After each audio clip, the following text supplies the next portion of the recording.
People online, we're just waiting for everybody to come in from the festivities outside. Thank you.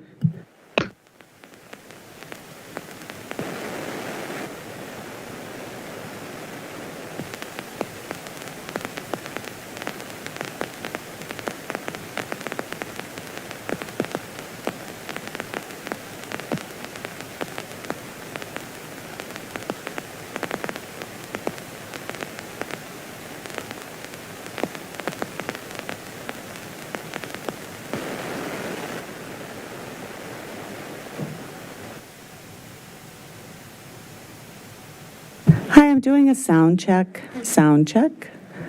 I am checking the sound. Is that good? Okay.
making their way in. Sorry, we're getting started a little late tonight, but we just had a wonderful performance outside City Hall. The weather gods cooperated. So with that, I wanted to call the meeting to order.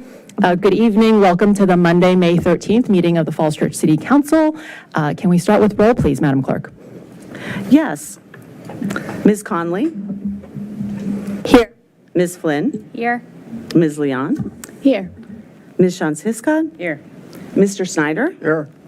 Ms. Underhill? Here. Mayor Hardy? Here. Thank you, Council. Great. If I could ask everyone to join us in the Pledge of Allegiance to get started.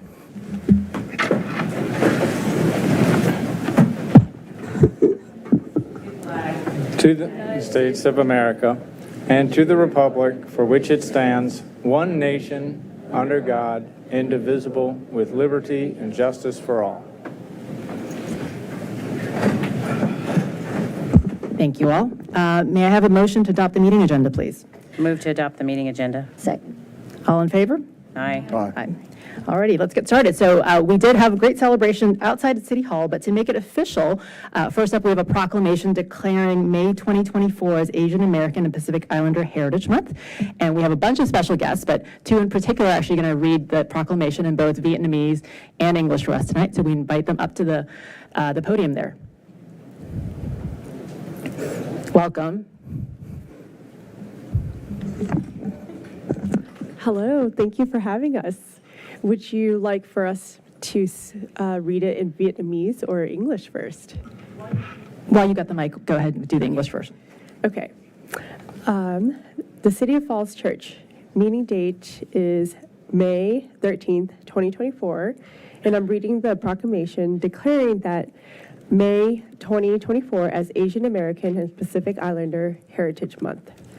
Okay, proclamation, whereas Asian Americans and Pacific Islanders make up an important part of the city, bringing valuable cultural experiences, ideas, and practices that enrich and strengthen the fabric of our community.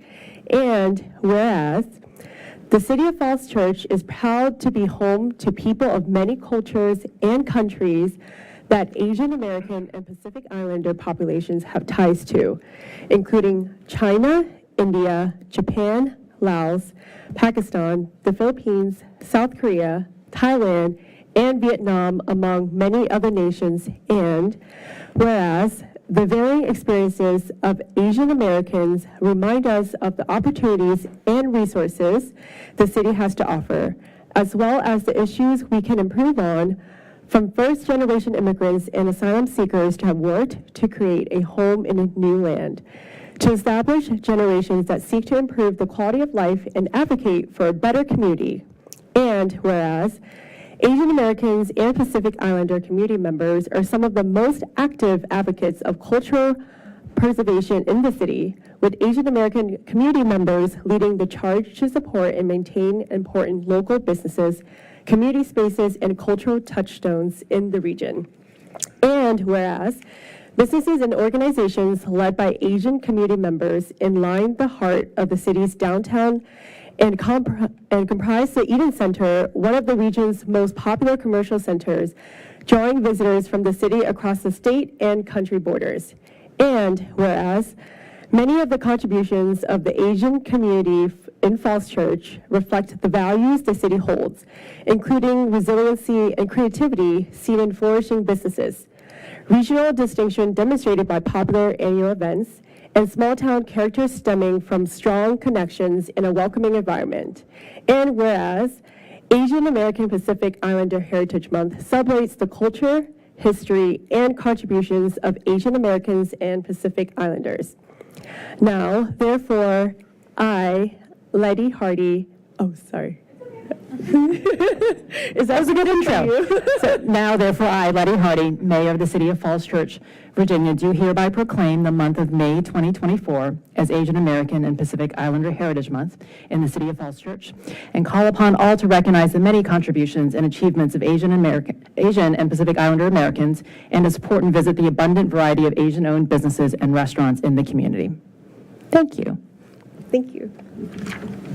Min, why don't you take it away? Thank you, Mayor. I'm honored to do the translation in Vietnamese today. So, tuyên bố xét rằng người Mỹ gốc Á và người đảo Thái Bình Dương tạo thành một phần quan trọng của thành phố, mang lại những trải nghiệm, ý tưởng và thực tiễn văn hóa có giá trị làm phong phú và củng cố cấu trúc cộng đồng của chúng ta.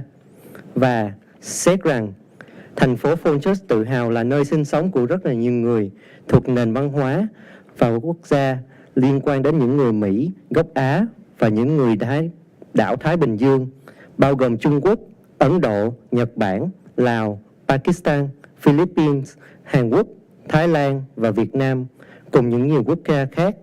Và xét rằng, những trải nghiệm khác nhau của người Mỹ gốc Á nhắc nhở chúng ta về những cơ hội và nguồn lực mà thành phố mang lại, cũng như những vấn đề mà chúng ta có thể cải thiện từ những người nhập cư, thế hệ đầu tiên và những người xin tị nạn đã cố gắng tạo lập một ngôi nhà ở một vùng đất mới, đến các thế hệ được thành lập sau này, để tìm cách cải thiện chất lượng cuộc sống và vận động vì một cộng đồng tốt hơn. Và xét rằng, các thành viên cộng đồng người Mỹ gốc Á và người đảo Thái Bình Dương là một trong những người số được ủng hộ tích cực nhất trong việc bảo tồn văn hóa trong thành phố, với các thành viên cộng đồng người Mỹ gốc Á chịu trách nhiệm hỗ trợ và duy trì các doanh nghiệp địa phương quan trọng, không gian cộng đồng và nền tảng văn hóa trong các khu vực. Và xét rằng, các doanh nghiệp và tổ chức do các thành viên Hội đồng châu Á lãnh đạo nằm dọc khu trung tâm thành phố và bao gồm Eden Center, một trong những khu trung tâm thương mại nổi tiếng nhất trong khu vực, thu hút du khách đến thành phố từ khắp các tiểu bang khác quốc gia. Và xét rằng, nhiều đóng góp của các cộng đồng châu Á ở Falls Church phản ánh các giá trị của thành phố, bao gồm khả năng phục hồi và sáng tạo được thể hiện trong các doanh nghiệp đang phát triển mạnh. Sự khác biệt của các khu vực được thể hiện bằng các sự kiện phổ biến thường niên, và đặc biệt là một thị trấn nhỏ bắt đầu từ các mối quan hệ bền chặt và một môi trường thân thiện.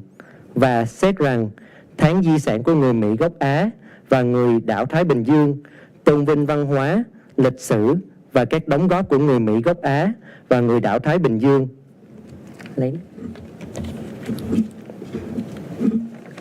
Yeah. Thank you very much. Do we have any other speakers before we get to the formal presentation of the proclamation? Lynn, do you- Sure. Thank you, Madam Mayor. It's an honor to be here. Every May, we honor the rich histories of Asian Americans, Native Hawaiians, and Pacific Islanders to recognize their central role in strengthening the fabric of our nation. The immeasurable contributions of AANHPI communities touch the lives of every American, and we celebrate their enduring strength and resilience.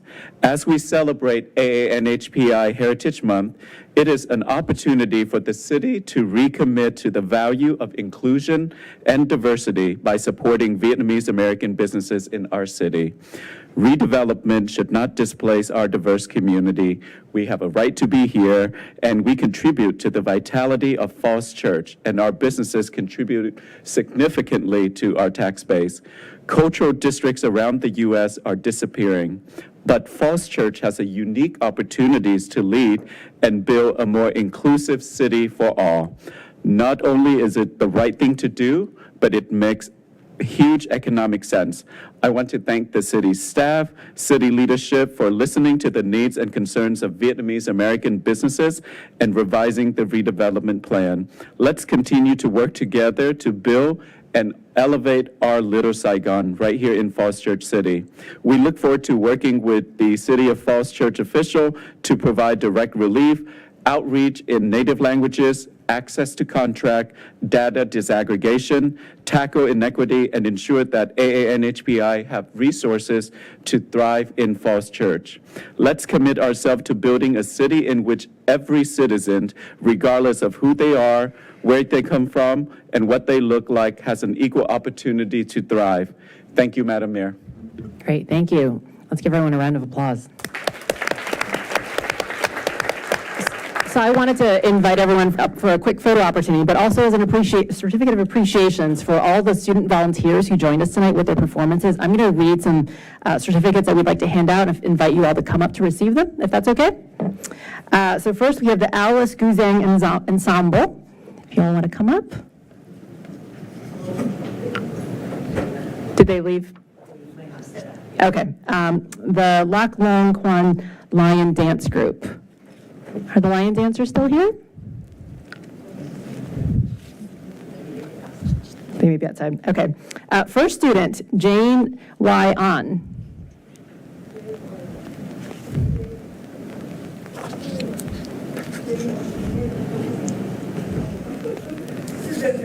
Students and adult performance, please join us. Thank you so much.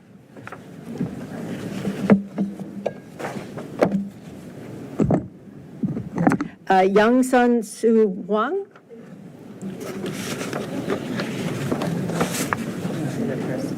Yeah, we can all stand and do a photo when they're done. Thank you so much. So beautiful. Thank you for joining us.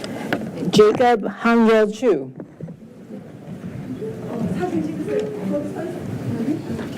Rachel Hain Kim.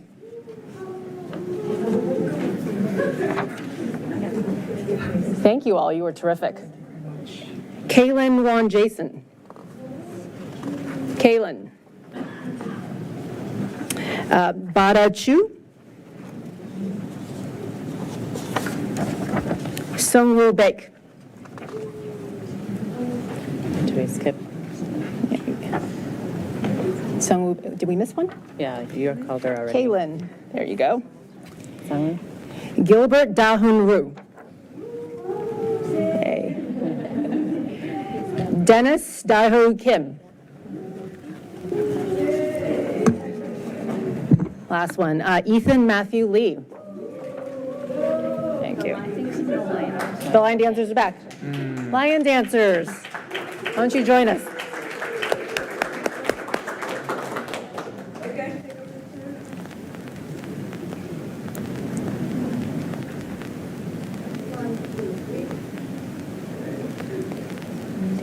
Lion dancer, here's the lion dancers. We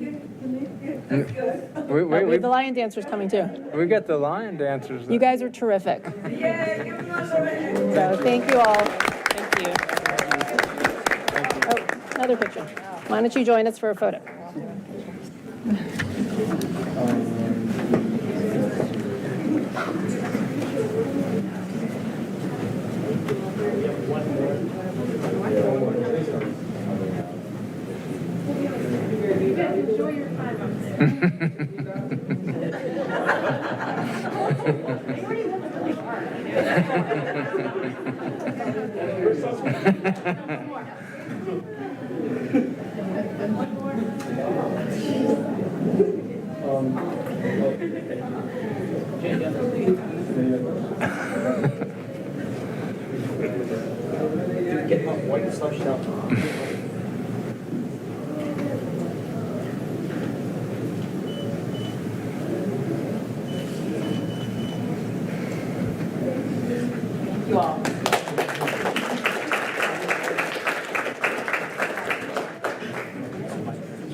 I wanted to invite Min and Connie and Whitney and Lynn to also come up. You guys, all my friends who've made this possible.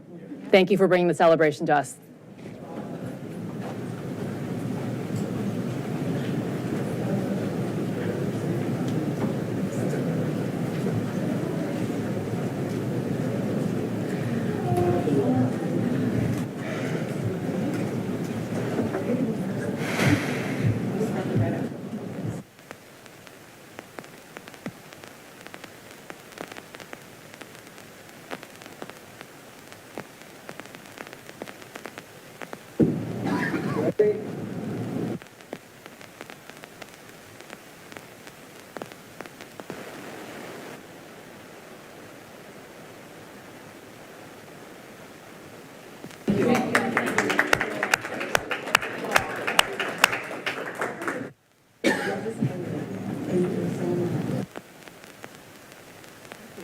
Thank you again. That was a wonderful way to kick off May as AAPI month for us.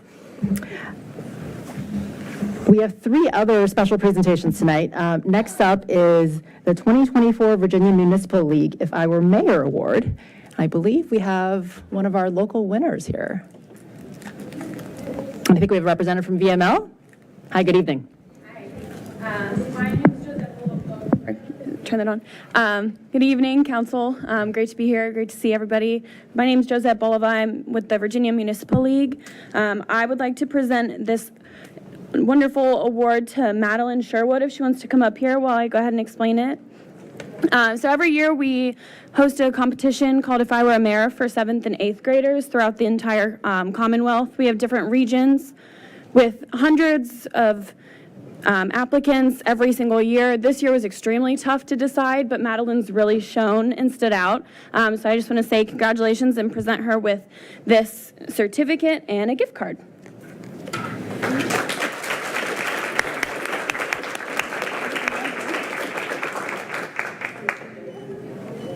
Madeline, would you like to tell us about what you wrote about? So I wrote about the importance of sidewalks in our city and why we should have them. Sidewalks are really important for our city because they increase the walkability of our city, and it's good for health and safety. And I think that walking on sidewalks is much better than walking in the middle of a busy street. And thank you for the opportunity to write this essay, and thank you for having me here. And thank you to my civics teacher for encouraging me to do this. Congratulations. The good news is we agree with you too. Why don't you come up for a photo? Sorry. And Ms. Bolova, if you'd like to join us as well. Oh, and also the teacher, please join us.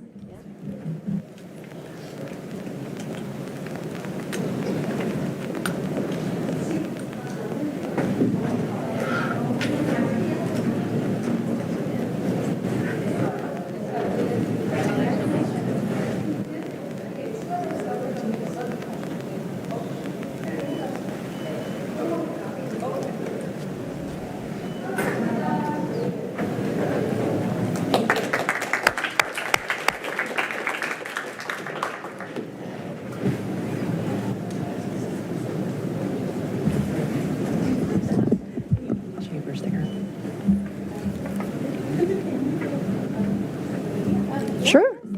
Sure. I just see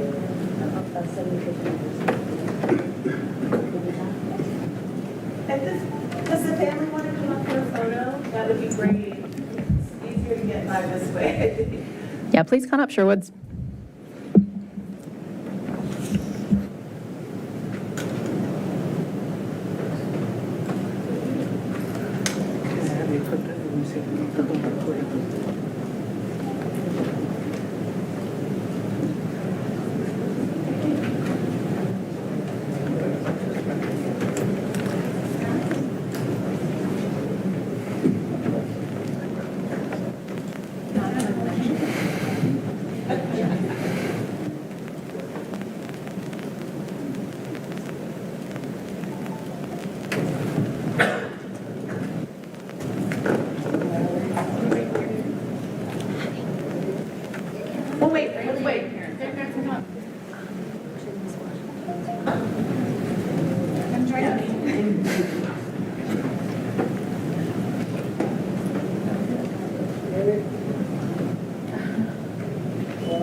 So our third special presentation tonight is a proclamation declaring May 19th to 25th as Public Works Week. And Ms. Flynn will do the honors. Whereas the staff of the Department of Public Works manage infrastructure, facilities, and services that are of vital importance to a sustainable community and to the high quality of life and well-being of the people of the city of Falls Church. And whereas the city's infrastructure could not function without the sustained efforts of DPW professionals who are collectively responsible for our city's transportation system, public buildings, solid waste and recycling collections, and sanitary sewer and stormwater systems. And whereas these dynamic services are dependent upon DPW employees whose vision is working together to sustain and enhance our community's infrastructure and provide a safe, green, and clean environment. And whereas the year 2024 marks the 64th Annual National Public Works Week, sponsored by the American Public Works Association and Canadian Public Works Association, and whereas this year's theme for National Public Works Week is Advancing Quality of Life for All, and whereas public works professionals make substantial contributions daily to advance the quality of life in our community, and whereas the public is invited to acknowledge the quiet dedication and achievements of the city's Department of Public Works. Now therefore, I, Letty Hardy, Mayor of the City of Falls Church, Virginia, do hereby proclaim the week of May 19th to 25th as Public Works Week in the City of Falls Church, and urge all to join me in recognizing the substantial contributions with the city's public works staffs makes in maintaining our quality of life. Do we have someone from DPW here? Hi, Mr. Bradley. Thank you for joining us. Thank you all. Thank you, Mayor Hardy. Thank you, Council. I just wanted to say thank you for the proclamation. It means a lot to all the public works staff and everything they do every day. I'll keep it at that. And I will say that Wednesday, the 22nd, from 3 p.m. to 8 p.m., we have a Touch a Truck / open house event up at our property yard. It's on the website. I believe we're running an ad in the news press as well. So anybody who would like to attend is welcome to do so. Thank you. Thank you. Would you like to come up for the proclamation, Zach? And others from DPW, please come up. I think it's just the two of us. They're all busy working. I know it's a Turnout this year.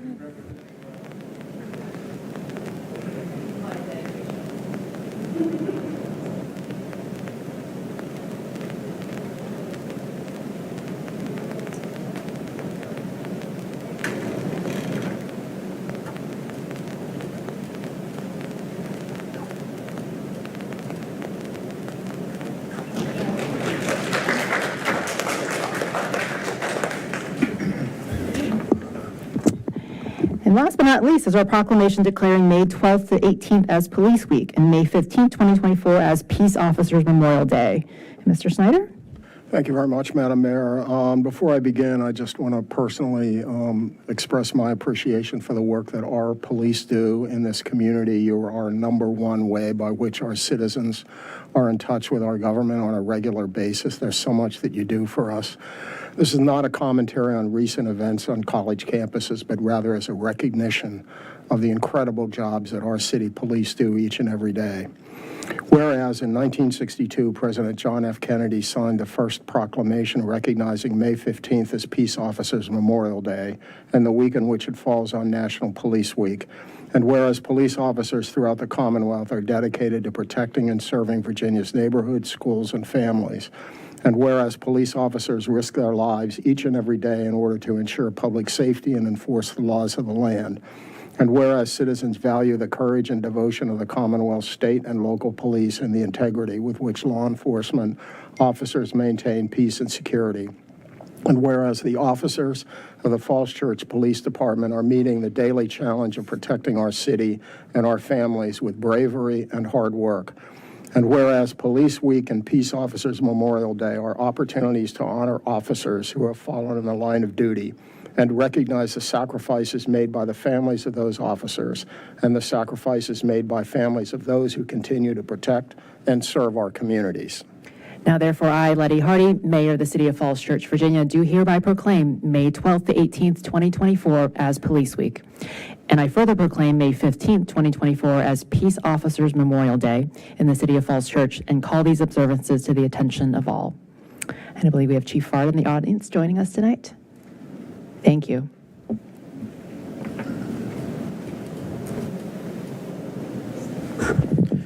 Good evening, everyone. Good evening. Thank you, Mr. Snyder, for reading that.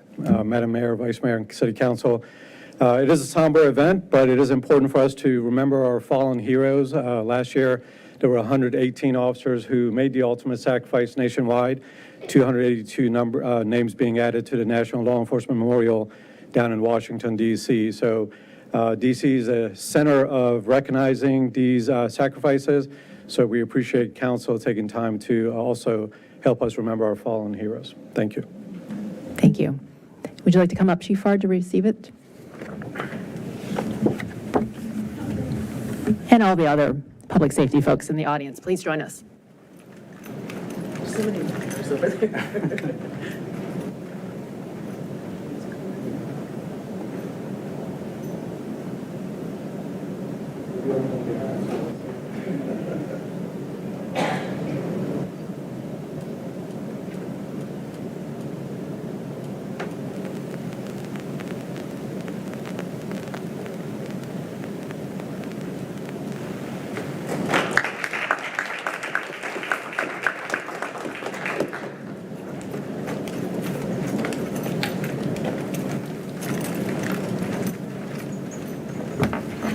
Okay, Madam Clerk, do we have any oaths of offices to administer tonight?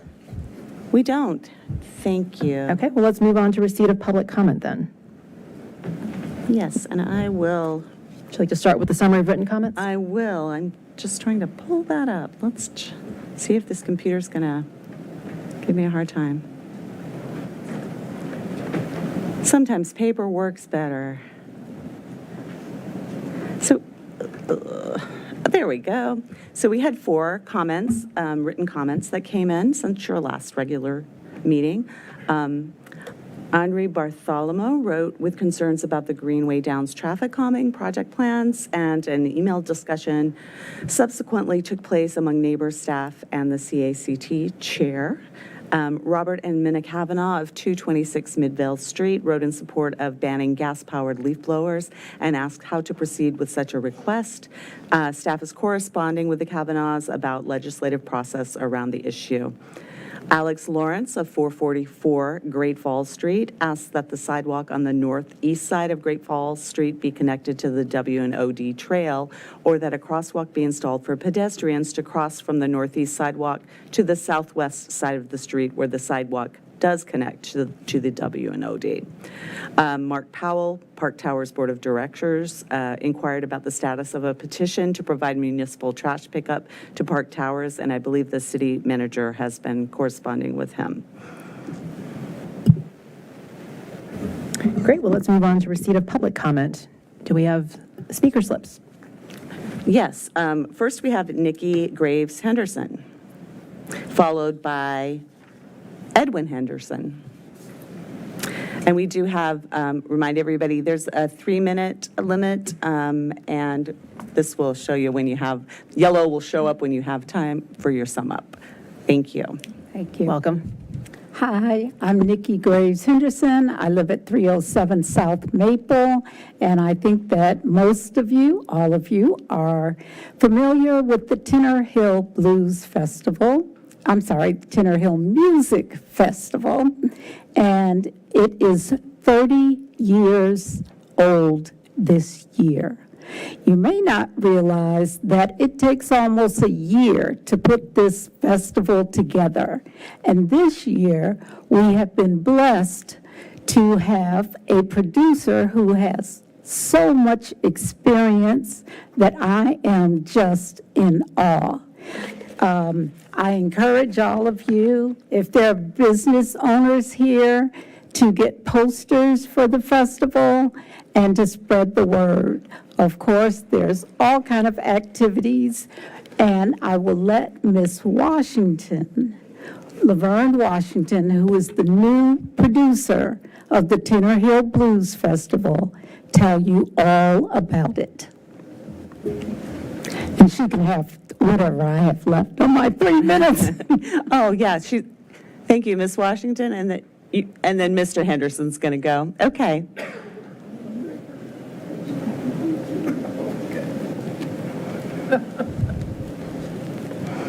Hello, everyone. I was saying, since music is a universal language, I would wear my music shirt for you guys. And thank you, Nikki, for that lovely, lovely introduction. It's such a pleasure to be here tonight, and thank you to the City Council for allowing me to speak tonight on behalf of the Tenor Hill Music Festival. As you heard, my name is Laverne Washington. I am the executive producer for this year, and I bring to the festival over 30 years of for and nonprofit arts with the Rhythm and Blues Foundation and the Cherry Blossom Festival, arts management on the national level with the National Endowment for the Arts, and as an entertainer with live music performance throughout the U.S. We are pleased to invite you to the festival, which will take place this year on June 8th. My thanks to Mayor Hardy for being one of the first, other than my Tenor Hill colleagues, to congratulate me on being chosen as producer for this year's festival, and also to Councilwoman Flynn, both with welcoming words of encouragement. Thanks as well to the City of Falls Church for their continuing effort and support of the festival, and to the director and employees of the Park and Recreation Department. A special thanks goes to Corey Payne, the special events supervisor, for all of the assistance she has provided for myself and others on this event. This year will be the 30th anniversary, as you heard, of the festival. We will, as usual, provide the best music, art, food, and fun for the people of Falls Church and those traveling from outside the city. The festival will take place once again at Cherry Hill Park, and we will have some amazing artists and Grammy Award winners. The headliners include the Five Blind Boys of Alabama, George Porter and his running partners, the Blackbirds from Howard University, Jogo, a jazz and go-go combination. The CI Band will be bringing a little reggae to the festival, and festival favorites, the Lady Drummers Batala. We'll have a new children's act, Miss Nikki's music class, which will be a delight for the kids. All the villages and activities will be available again this year, along with our hosts from WPFW-FM, Lady Murr and Texas Fred, the Zydeco Cowboy. I know you might be missing the presence and the familiar face of our former executive producer, Tori McKinney. She is a little under the weather tonight, but has been working along with us to make 2024 a successful event, as it has been in the past years. So she will be there on June 8th. Thanks to the board members of the Tenor Hill Heritage Foundation, the festival committee, and for all their support. Thank you for this opportunity. Thank you very much. It's always a great event, so we look forward to it coming up this year. Thank you. We all got it. Next, we have Edwin Henderson, followed by Kathleen Tice from the school board.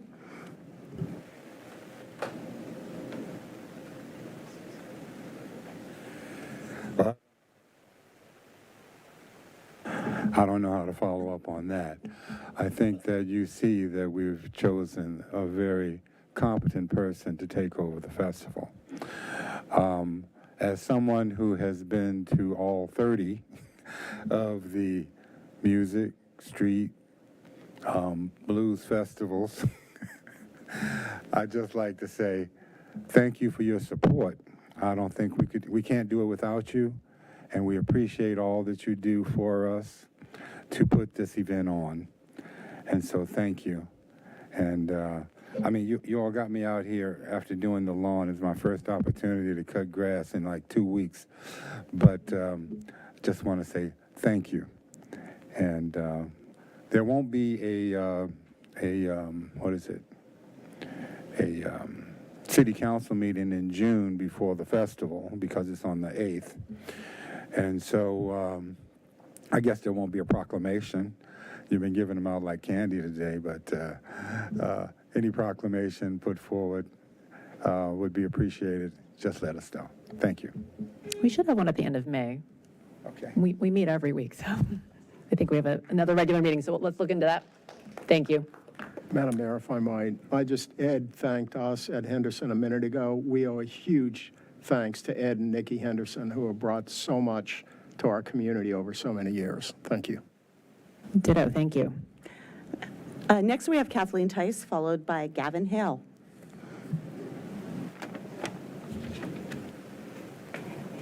Good evening, members of City Council and colleagues. Our school board chair could not be here tonight, so as vice chair, I'm here on behalf of the school board and appreciate the opportunity to share some concerns with you about the budget process this year.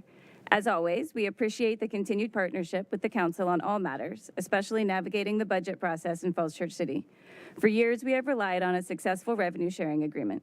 The schools have come in within guidance from the City Council for several years, avoiding the often contentious issues that occur in other localities. The school board is fully committed to adhering to the principles of this partnership, both in times of growth and in times of revenue decline. And tonight, I stand before you to maintain that commitment, but also provide context for concerns that we experienced this past budget cycle in hopes that we all maintain the productive and committed partnership of our budget process. As you know, the schools create our budget well before the general governments, and although we were given guidance of a range of a potential 1 to 3 penny tax cut in December, when we began work in January, we were working on an assumed 1 penny reduction, which was the most likely scenario message to us at that time. At the April 1st City Council meeting, when we presented a budget based on a 1 penny reduction, there was not a discussion or question raised about an additional penny being cut. We left that meeting assuming our budget was final. The April 18th Budget and Finance meeting was the first official joint meeting where the possibility of an additional penny was raised. But this was raised in the final few minutes of the meeting and felt somewhat hypothetical. Nothing in writing was provided to our school partners, your school partners at that time. Unfortunately, the May 10th Budget and Finance meeting was canceled, so there was no opportunity to publicly discuss this. The potential additional penny cut was discussed among some individual city council and school board budget buddy meetings. However, budget buddy meetings are one-to-one, they don't take place regularly, and they do not foster public discussion for the board. This change to our budget coming after our budget presentation to you does not give us an opportunity for the full school board to discuss and contemplate our final budget in a transparent way for the public. I offer this perspective because of our commitment to the revenue sharing agreement. We take pride in doing our due diligence to work with the most accurate information we have at the time and to come in at the guidance given to us. Based on our experience, for the council to not share concerns about a budget based on a 1 penny tax cut at our public presentation and to not formally communicate a strong likelihood of a 2 penny tax cut until late April, months after we have worked through our details, can disrupt the positive relationship and process we have established with our city council partners over the years. I ask that the City Council reflect on how we can improve the communication and process going forward so any changes to the expectation of the budget are more clearly and consistently communicated. We're grateful for our partnership and look forward to working together to further improve the agreement that we all value. Thank you for the time and understanding. All right, thank you for those comments. You're welcome to stay when we get to the budget deliberations, and we welcome comments from anyone else as well. Yes, next we have Gavin Hale, followed by John Ward.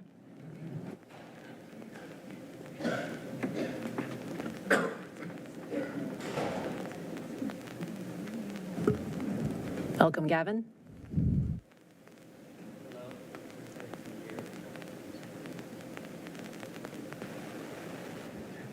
Okay, hello, my name is Gavin Hale. I am a junior at a school that has solar panels, geothermal heating, and electric buses. My school is very proactive in combating the climate crisis. As you all probably know, the school I'm talking about is Meridian High School.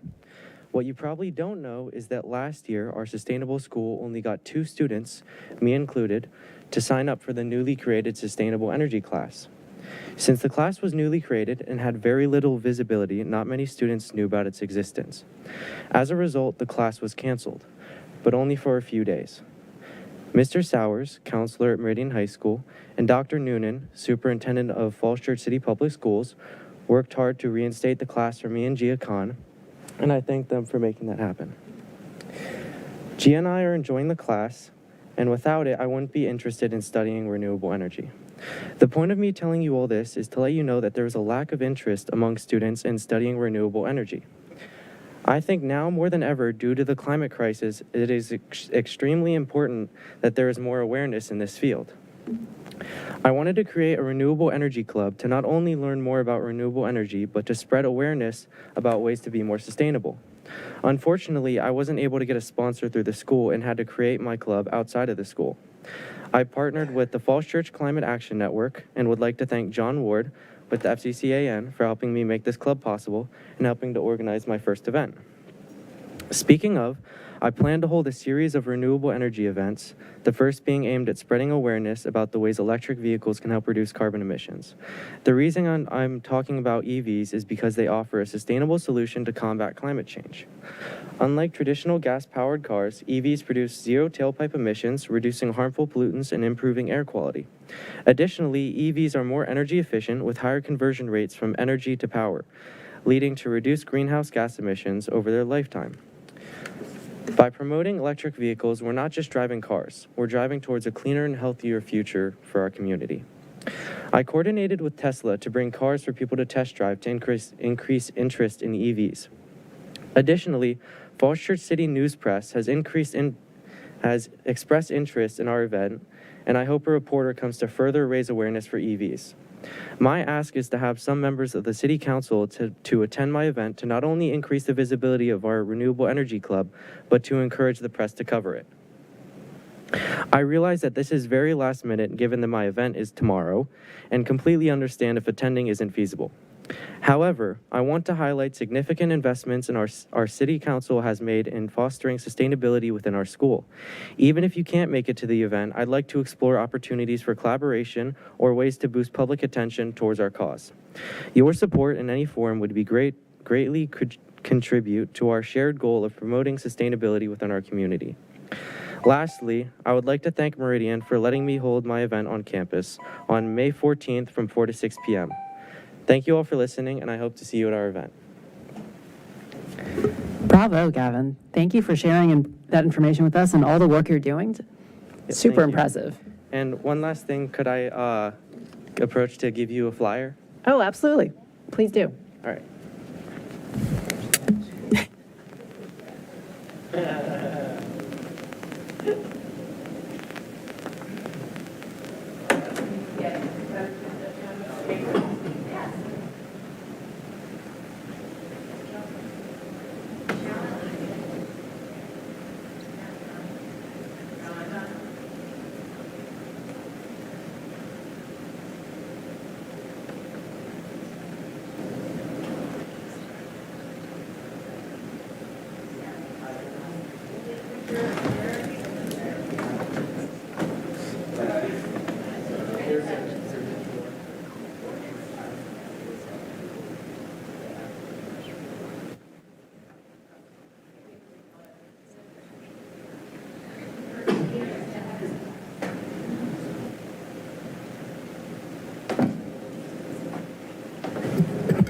Hi, next we have John Ward, followed by Dwayne Myers.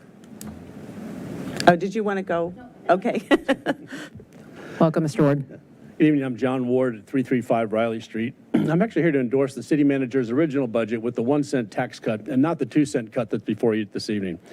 They don't know it, but I'm here on behalf of residents near Greenway Downs, the WNOD crossings, Columbia and Washington, along Broad Street, and all the other places that will be affected by the traffic calming and other DPW projects over the next months and years. When I first moved to the city a little over 20 years ago, I didn't own property here. I lived in an apartment, and down in the lobby, there was a stack of the Falls Church News Press, and I moved in January, so it was early in the year, and I'd read the articles and the letters because it was tax time, and that's what all the letters and articles were about. And I remember thinking at the time, and it still sticks with me, the schools and the government are always going to be competing with nearby jurisdictions for the same pool of talent for workers. So they're probably always going to have high tax rates here because there's no economies of scale. If that's their big complaint, why don't they just merge with Arlington or Fairfax? Why is this small place trying to survive? As best I've been able to figure out, the entire point is that it is small. If you have kids in the school system, they're never going to be more than 2 miles from their schools. School districts are never going to change on you, on their boundaries. You'll always live within a mile of the police station, the city hall, parks, libraries, snow trucks, snow plows. And you have more chances to engage with local government. With local government. In Fairfax County, a supervisor represents over 100,000 people. We got 15,000 people in the city and 7 of you. So there's benefits to that. But it's tax time, so what's the real cost of being small?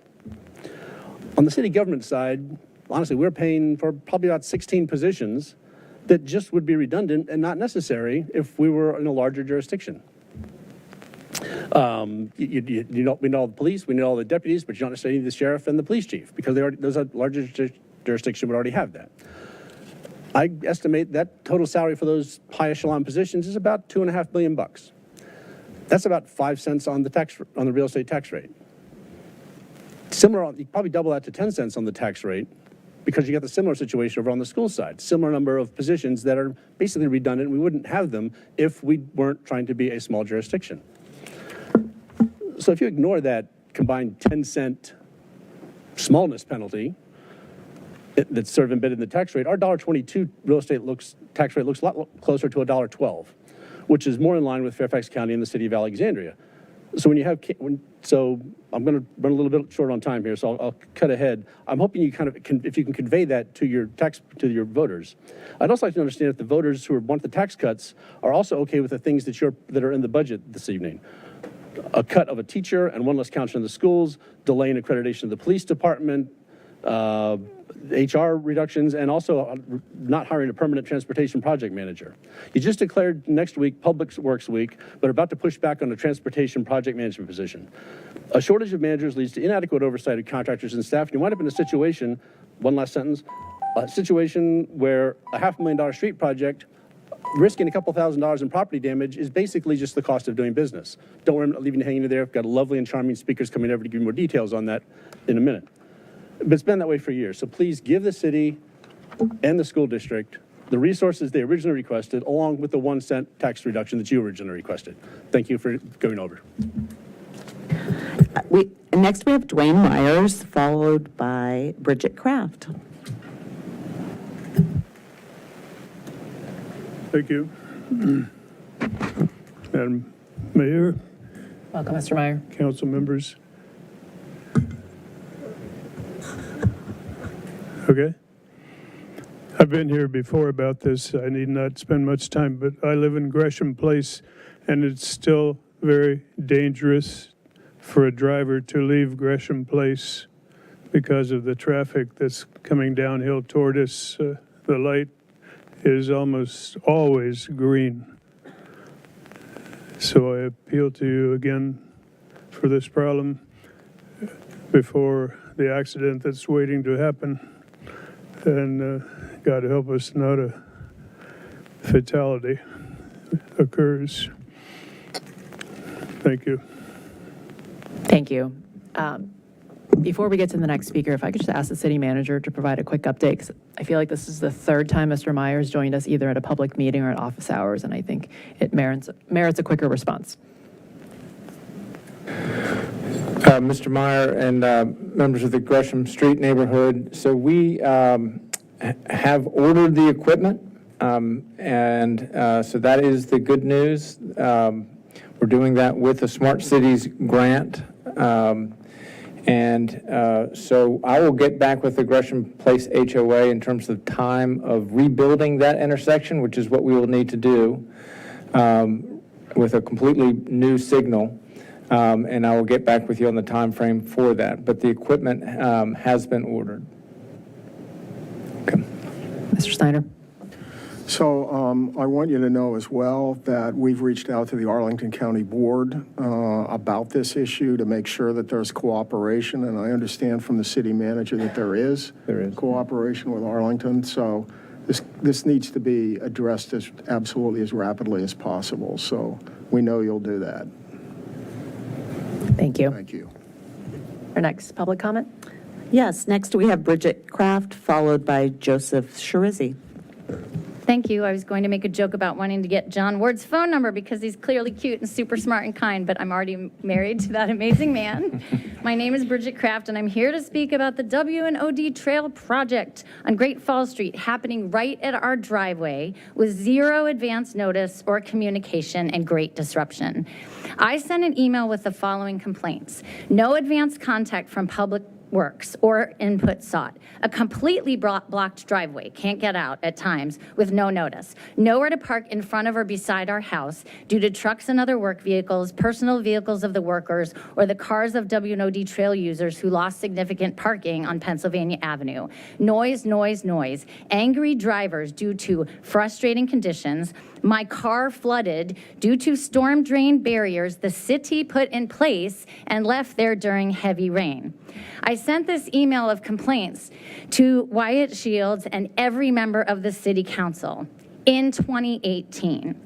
6 years ago, I had the same complaints that I have today about a total lack of communication and any advance notification about noise, disruption, lack of access to driveway or parking spaces, safety, and flooding. This time, it wasn't our car that flooded, it was most of our yard for the same reason as in 2018.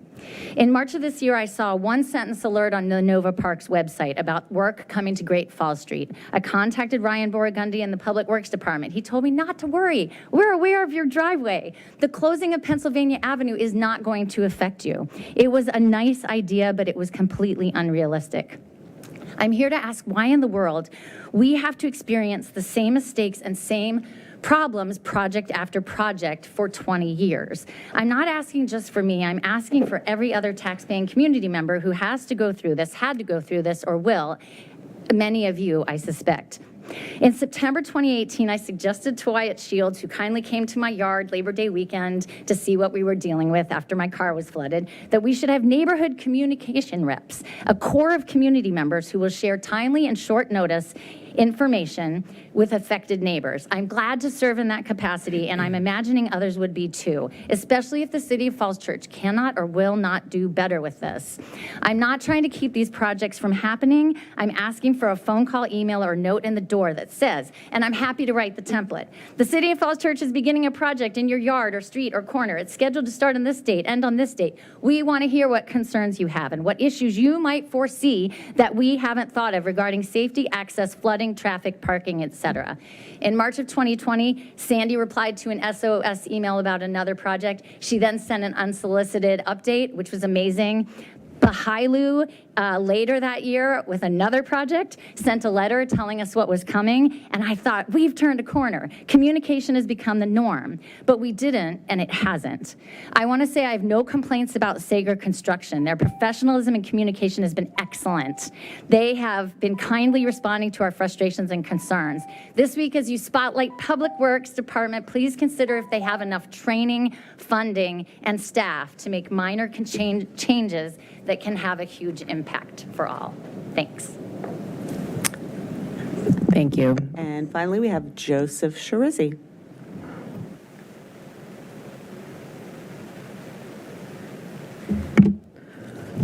Hello, Council. My name is Joseph Shirizzi. I live on Gundry Drive. My comments this evening do not represent any organization or just for myself.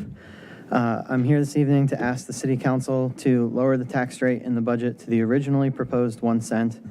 The people of Falls Church expect that the city budget will be used to pay for the projects that the City Council has voted to work on, and that it will be used to upkeep our schools, libraries, affordable housing programs, environmental projects, et cetera, that the council has voted to implement already. It seems that the proposed additional 1 cent reduction is going to be paid for by delaying or not completing projects that City Council has already, with community support, voted for and approved. And partially from what seems to be a government surplus, but I don't really believe that that's true. I don't think that we have a surplus in Falls Church. I think that we have a misallocation, and that money that has not been spent is because we didn't allocate to the energy plans that council already passed.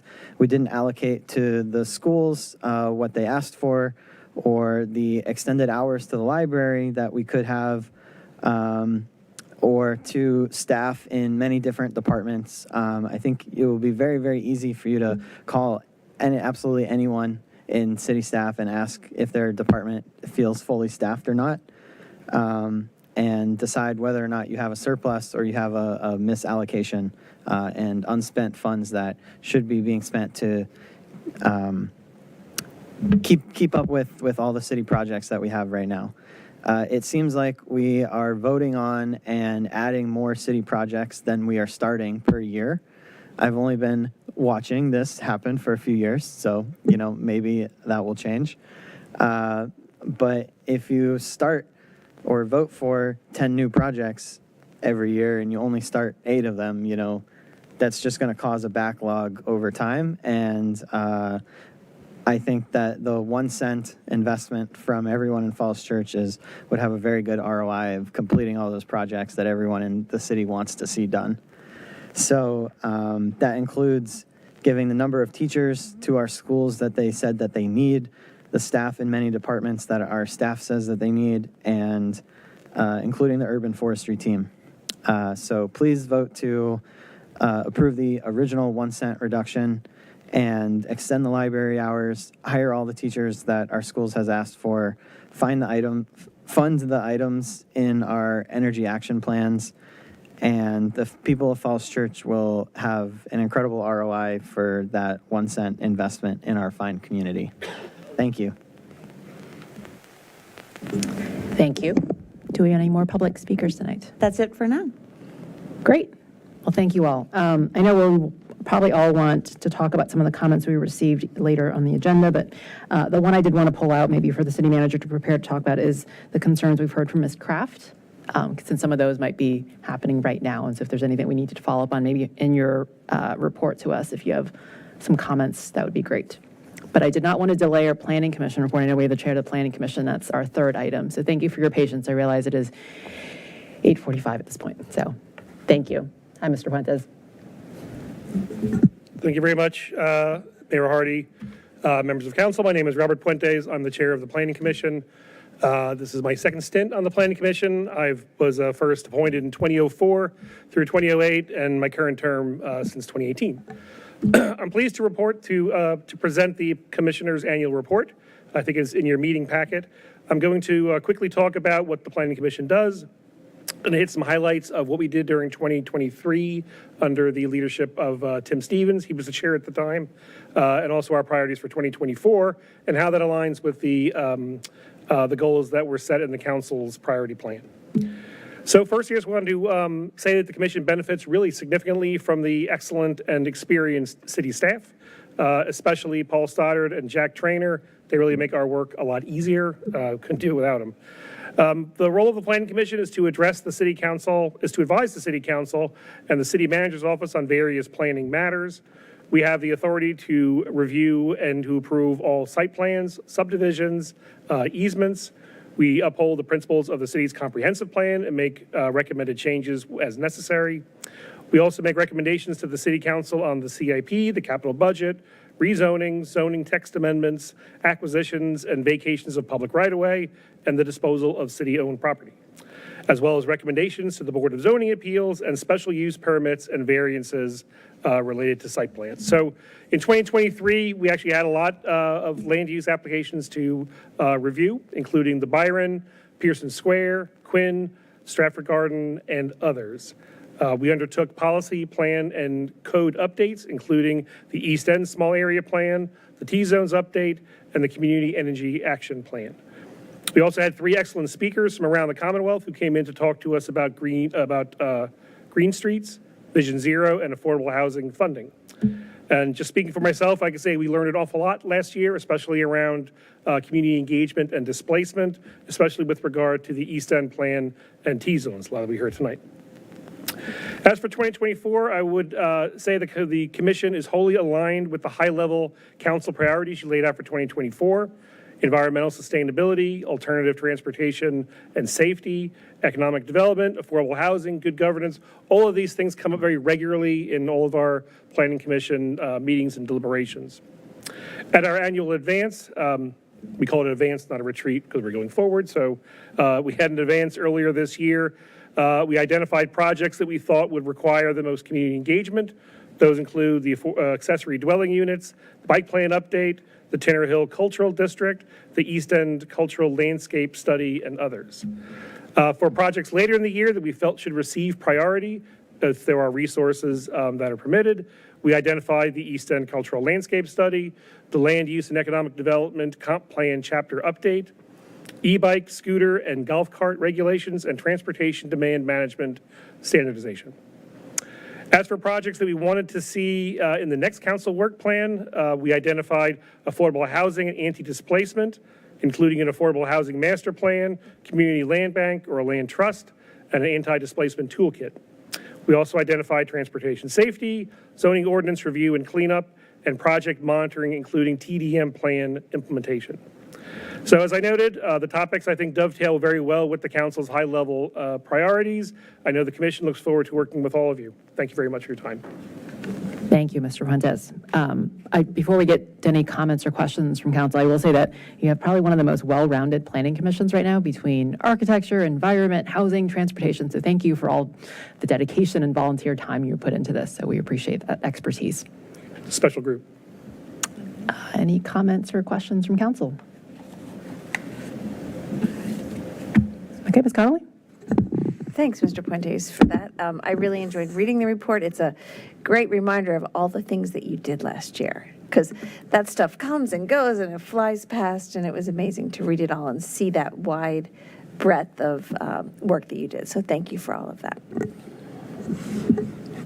Ms. Flynn? I would just also add appreciation for the work of the Planning Commission. I think, I was there multiple times last year, and always tune in even now kind of to see the conversations that are taking place and really just appreciate sort of the dialogue that happens there in earnest, and kind of recognizing that these are difficult issues that the city grapples with that don't have easy solutions. And so having various perspectives and sort of people weighing in and being willing to think out loud and just hear kind of one another's perspective on things, it has been really informative, and I think is really just a great service to the community. So thank you for your leadership this year, and thank you to everyone who's serving as a commissioner and had been serving as a commissioner. Ms. Leanne? Thank you so much for this. I really looked at page 18, particularly the section at recommendations and priorities for 2024. And Mr. Shields, I do think that we want to take this into consideration as we issue the work plan to support the strategic priorities in our offsite that we had this year. I see question 1, right, which no debate, which require the most community engagement. So I think when we take on the work plan, we really want to make sure we've got that engagement and communication plan tight. I think with Ms. Kraft coming to speak to us, I just want to make sure that we're sensitive about how we incorporate that in our work plan. Also, question 3, which projects should be included in the next council work plan? I think we kind of want to line that up and make sure we see what shakes out, based on the work plan that comes to council, I believe, in July. Did I get that right? June. In June. We're holding quiet to June. June. So I wanted to leave that to you, Mr. Shields, for consideration, particularly page 18. Good. Ms. Underhill? I did have a question about number 2 on page 18. What does it mean that these should be rescheduled or advanced? So that was the East End Cultural Landscape, land use, e-bike, scooter, golf cart, and TDM standardization. What was the question? I'm sorry. So what does that mean that they should be rescheduled or advanced, resources permitting? We were trying to figure out during a work session, we have all these different ideas. There's lots of, as Mayor mentioned, a lot of expertise on the commission. So a lot of people want to do a lot of different things. So it was a way for us to try to prioritize, all of these competing issues over the year. So we have the advance, which is basically retreat in the room back here where we sit together and talk about those things, talk about what's important, why it matters to the community, and those are the ones that came out of that. So those would be the top priorities in those 4 that I mentioned? I believe so, yes. Okay, great, thank you. To remember the phrasing of the question, but I believe so. Yeah, great. Any other questions or comments? Mr. Snyder? Yeah, one area that you mentioned, one of our strategic priorities is governance, and in that, one of the sub-elements of that is making sure that we are appropriately focused not only on conflicts of interest, but perception of conflicts of interest. So I hope that can be added to your agenda for next year. Thank you. Great. Well, thanks again for your work, Mr. Puentes. We appreciate you coming out tonight. I was just going to. Oh, I'm sorry. That's okay. I was just going to add thank you. Nothing substantive. Thank you. Okay. Let's move on to report of the city manager. Mr. Shields. All right. Well, thank you, Mayor and members of council. I've got a couple of things to report on. including some project updates and a personnel announcement and a few key dates coming up. And at the end of the report, if I could also ask Councilmember Snyder, as chair of the Legislative Committee, just to speak to some of the things the General Assembly did today. Cindy Mester can fill in that report as well, but there's been a lot happening with the General Assembly, and we can take our time just to get the council and the community up to date with those. So first, just on projects, yes, we are underway with the WNOD Crossings project. And Ms. Graff, thank you for your comments, and you have always provided great feedback to us on our communication and our project management. Our strategy for the Crossings project was to have message boards on site, and we had those sort of the big orange ones that were placed several weeks in advance of the project, as well as eye-level, pedestrian-level signs so that people could find out where they could go to get more information on the project itself. We did not send letters out to neighbors, and I think the feedback is on this one, particularly neighbors that were going to be impacted kind of right there in the construction zone. I think that's valuable feedback. My understanding is since the sort of the early days of the project, Mr. Borgherdi has been in contact with you, and I think the block driveway issue has been resolved. So we'll continue to learn with every project. We do have a very busy schedule this summer, and our project managers work very hard and I think are very capable in their public communication, and we very typically get great compliments for that. So it's something that we do take very seriously. Some of the important work that's going to be happening over the summer, the Hawk Signals project, which involves pedestrian activated crossings at near the, all of them on Broad Street. There's 3 locations where they'll be going in soon, near the Oak Street intersection, near the Fairfax Street intersection, and near the Berry Street intersection. For each of these will be signals that will not control traffic coming in and out of those intersections, but they will be really designed for pedestrians to be able to cross. And the reason they're needed is that the City of Falls Church has what are called super blocks with very long distance between safe crossings for pedestrians, and this project attempts to address that. The Columbia and North Washington intersection redesign, that is a project where the intersection will get the new traffic signals. Currently, the signals hang from a span wire. Dominion Power is requiring us to get all of our facilities off of their poles, and we'll do that with this project and go with the Falls Church historic signals, better lighting at the intersection, and full ADA accessibility. We have sidewalks that will be going in at the urging of our If I Were Mayor winner this year, but we will have new sidewalks going in on Wallace Street to close the missing links there, and on Hillwood Avenue to close missing links there. That's kind of the main focus of new sidewalks that are going in.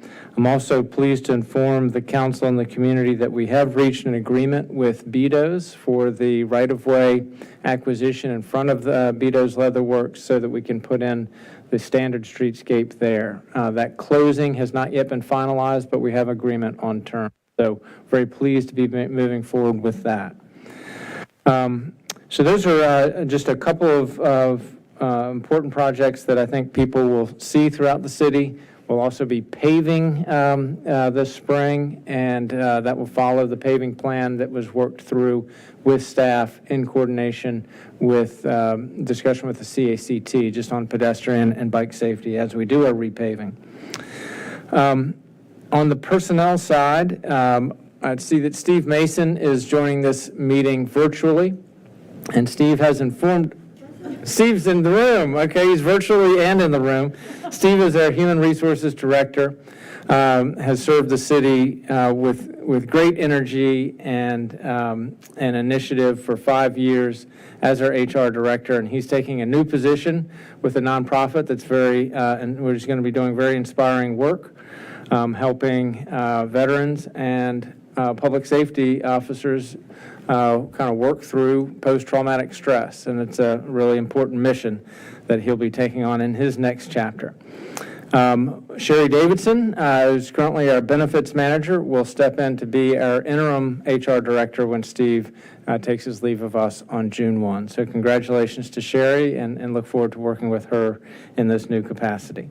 And then lastly, Bike to Work Day is coming up this Friday, May 17th. The City of Falls Church has some of the best bike pit stops, I think, in the entire National Capital Region, so come out for those on Friday morning. Touch a Truck, as Zach mentioned, is on May 22nd, on Wednesday. Everyone's invited to the property yard for that event. And then Memorial Day, I'll just note, we have all of the standard things will be happening on Memorial Day, including the 9 a.m. Buyer Automotive Fun Run. We'll have the ceremony at 11 o'clock at the Veterans Garden, and the parade at 2 p.m. Former police chief Mary Gavin will be our grand marshal. So we're looking forward to everybody joining in on that day in Falls Church. And there's also one other thing I want to plug.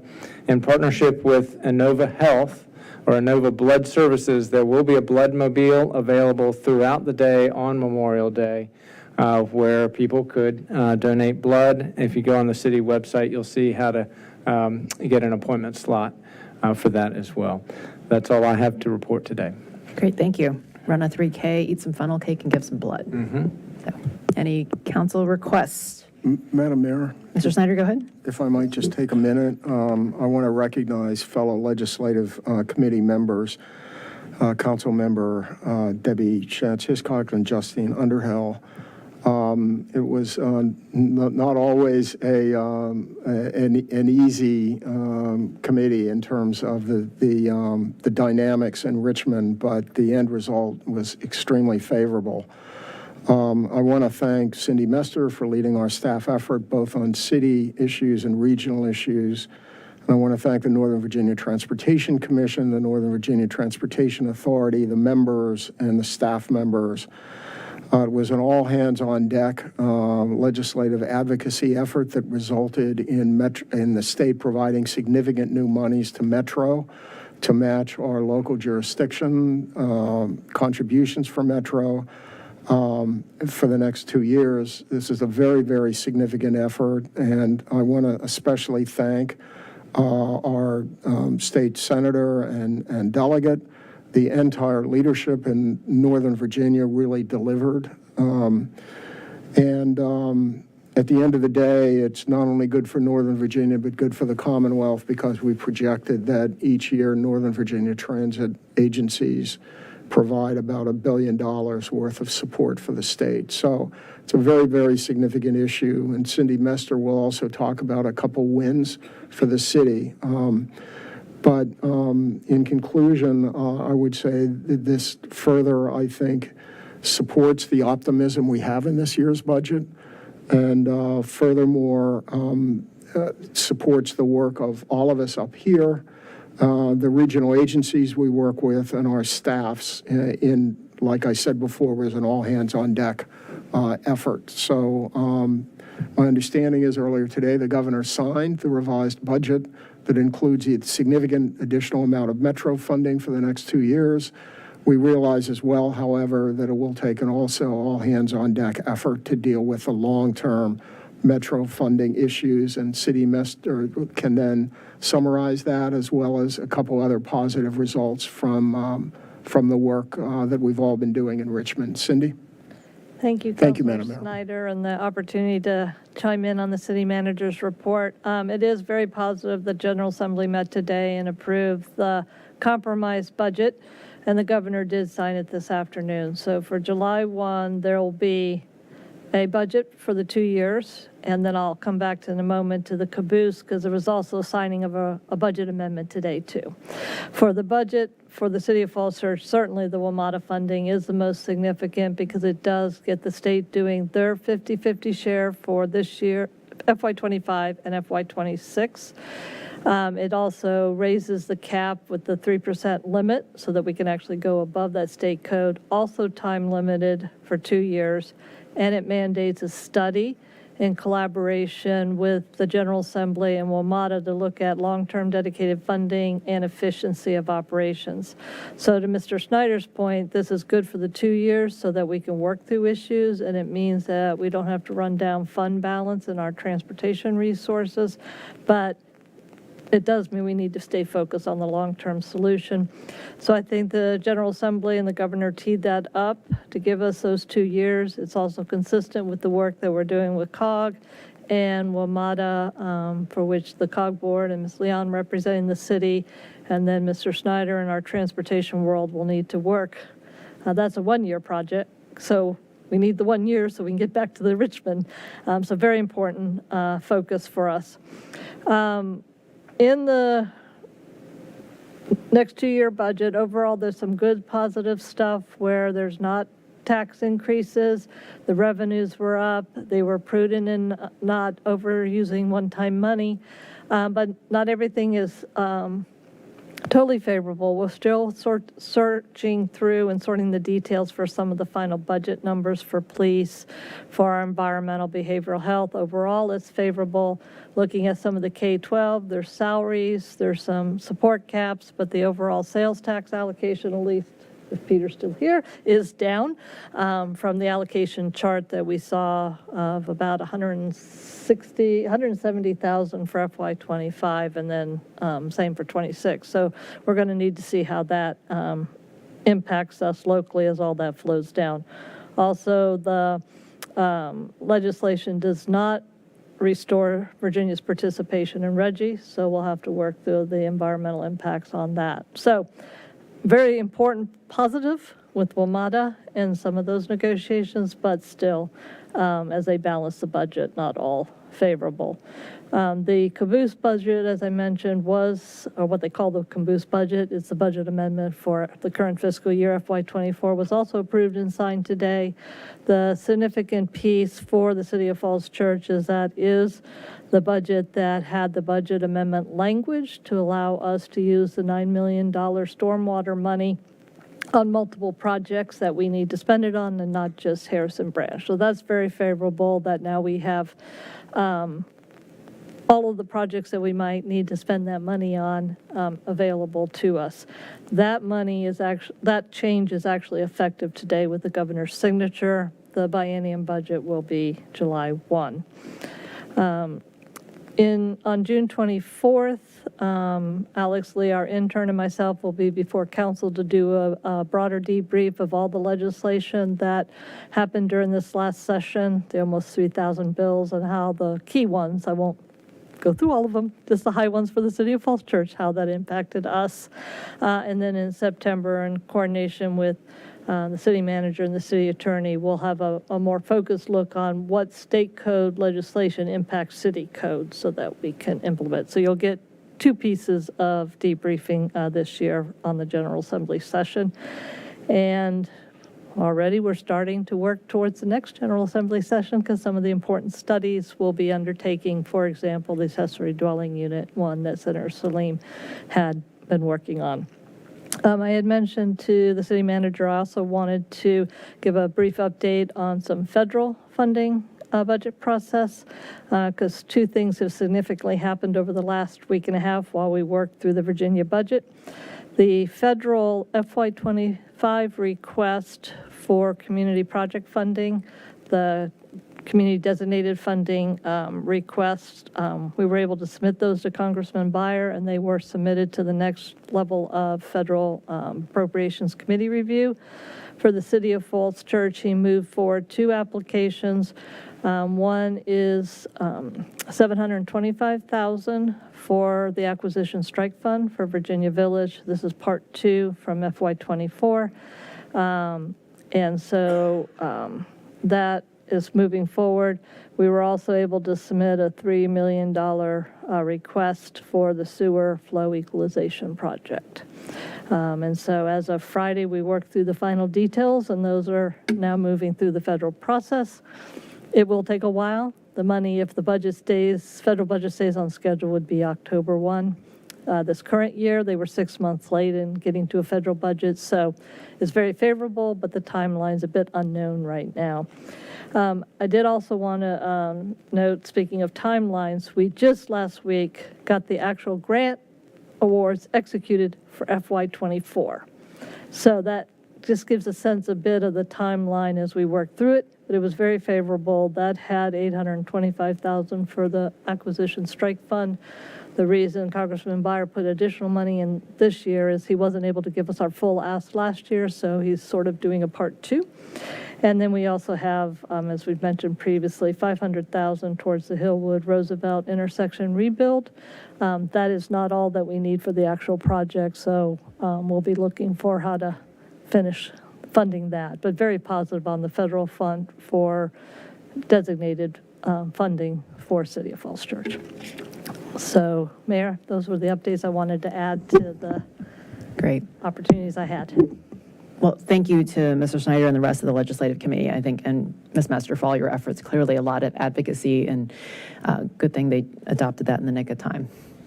So, any other questions or comments on this latest updates from the Ledge Committee, or other questions or comments for the City Manager? Ms. Connolly? Ms. Mester, and maybe Ms. Bawa will be able to do this, but with that information that you got today, does that affect the budget that we're going to approve tonight? No, it does None not. of it? No. Okay. In terms of WMATA, and we, on the general government side, we don't budget the unknown state increases, and so we'll sort through that. I'll let Ms. Bawa add, and I can't speak to the school side. Councilmember Connolly, we were planning to use one-time trust fund money in lieu of this funding that got worked out at the last minute in for us. So there is no money built in the tax rate for this gap. So in effect, it doesn't, in essence, it doesn't impact us, the budget that you're going to approve. Ms. Leon? Ms. Mester, the federal FY25 request, what does that mean? It means it's not approved, but it's in the process. How likely are we getting that, or are we not? So the federal requests have made it through step one, which is our congressman putting it forward. It's now going into the federal money committees, the appropriations committee. One will go through HUD, the other one will go through EPA. So we got to go through the community process, then that will get rolled into the full budget.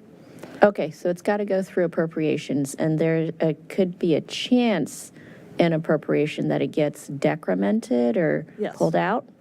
Our last year's experience. How do we advocate during appropriations?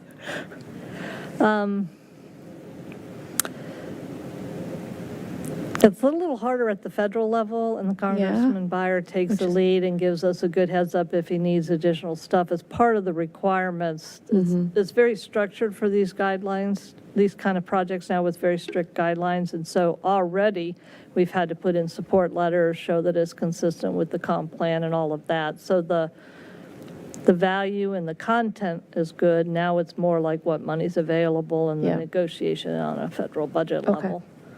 Definitely much appreciate the fact that he put that forward. The $3 million for sanitary sewer is great. Yes. Yes. And so October 1 is the next federal fiscal year start date. So theoretically, over the summer, we will know if there's a budget. As I noted, and some of you that are dealing with the federal world, this last year we were 6 months into the FY24 before there was a federal budget, and just continuing resolutions. These will not get appropriate under continuing resolutions. Other things we need to factor in, which is why we're doing tranche approach for the sewer issues. Okay, thank you. Sure. Great. Ms. Underhill? On a separate topic, I've gotten a few emails of concern regarding COGS Visualize 2050. I'm wondering if the city takes a stance on some of these COG proposals and how that process happens.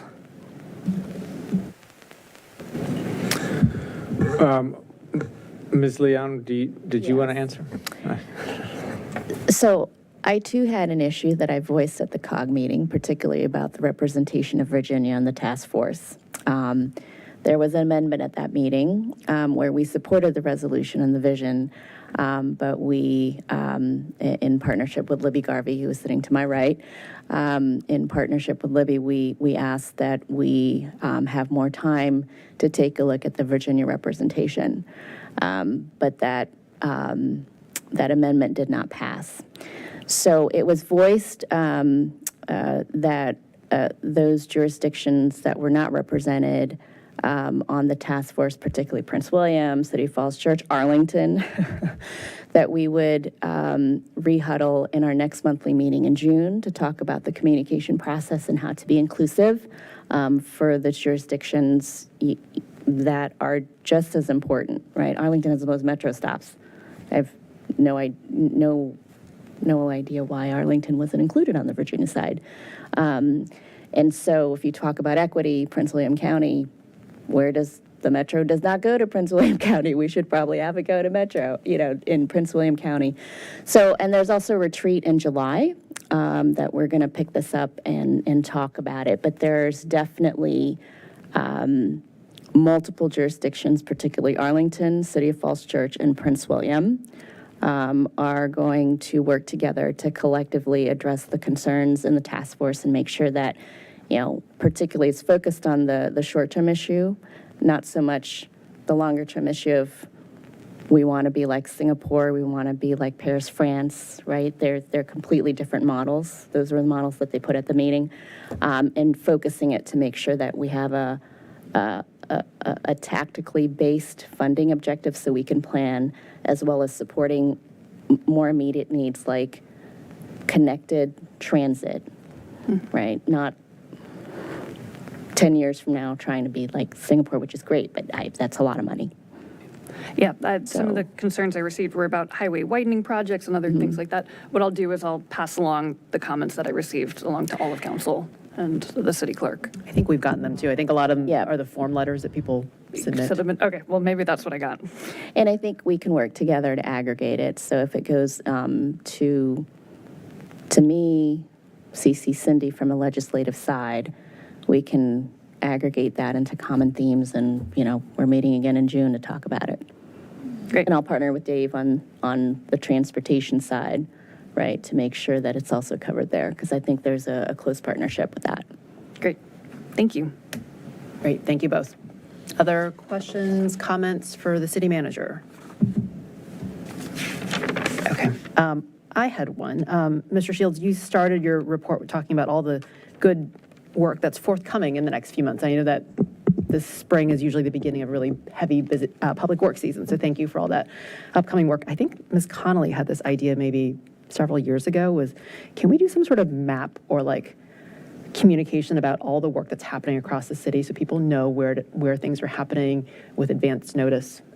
Maybe somewhere between OCOM and Public Works, we could do some sort of just calendar of here's all the projects coming. We're going to be doing hawk signals here. We've got WNOD here.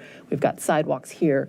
Just because I think as people navigate around the city, it'd be helpful to give them an overview of all these great things that are coming and how their dollars are hard at work. I think it was you, Mary Beth, that had this idea years ago. It's still a good idea. But I forgot all about that. Well, yeah. But I love the signs on Seton Lane that say ARPA-funded project coming soon, crosswalk. That's awesome. Yeah, the same signs, I think, for the hawk signals are up on Broad Street, so people know where those hawk signals are going to be. So in general, I think meeting people where they are with the communication is great, and I think some sort of big overview of like, here's what you can expect in the city in the next 6 months would be really helpful. A good comprehensive way to talk about all of it, too. The font on those signs are really small. I felt like we could widen it a little bit. But I was glad that the sign was there. I totally echo that. Yeah. My second one had to do, and I don't know whether Chief Fard is still here, but I know that in the past 3 weeks we had both a bike accident as well as a pet accident. So I wanted to understand if the public and police investigation had wrapped up, and if so, whether there was any follow-up actions that we're taking. So, yes, there was a police response to the accident as well as an EMT response. The driver was charged in the case of the pedestrian and vehicular accident at the WNOD and Northwest Street crossing. Subsequent to that accident, and generally kind of any severe accident, there is always a debrief between the police and Public Works just to assess it from an operational perspective. That happened in this instance as well. And DPW, I think, is going to consider some changes to the signalization pattern for that intersection. So that's a brief report of that incident. And it did result in the cyclist being admitted to the hospital as a serious case. I don't have the latest. It's not public what the latest condition is, but the city takes this very seriously. Great. Thank you for that report. Do you have an update on the East Broad pedestrian accident? That was probably 2 weeks before the bike one. That is a slightly more complex case, and so I don't believe there were any charges on that incident that I can report. It was investigated by the police, but I don't have a lot of facts that I can disclose publicly about that at this point. Great. Thank you. Okay. I don't see any other requests, so I think let's move on to business on the agenda. Madam Clerk, can you call the items, please?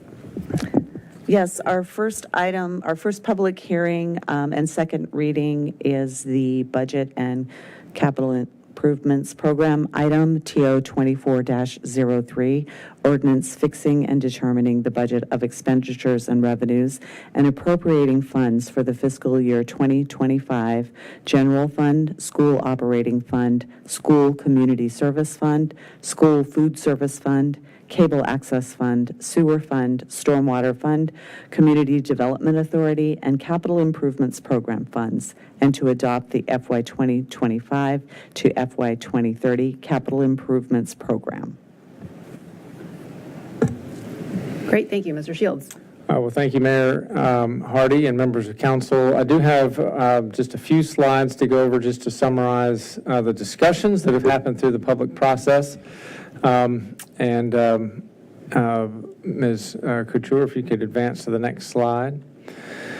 So where we are in the process, we presented the budget on April 1st, and we've had 2 town hall meetings and many work sessions and 2 public hearings in addition to those town hall meetings to come to tonight, where the council is asked to give final consideration to the budget, tax, and the stormwater and sanitary sewer fee ordinances that are before you tonight.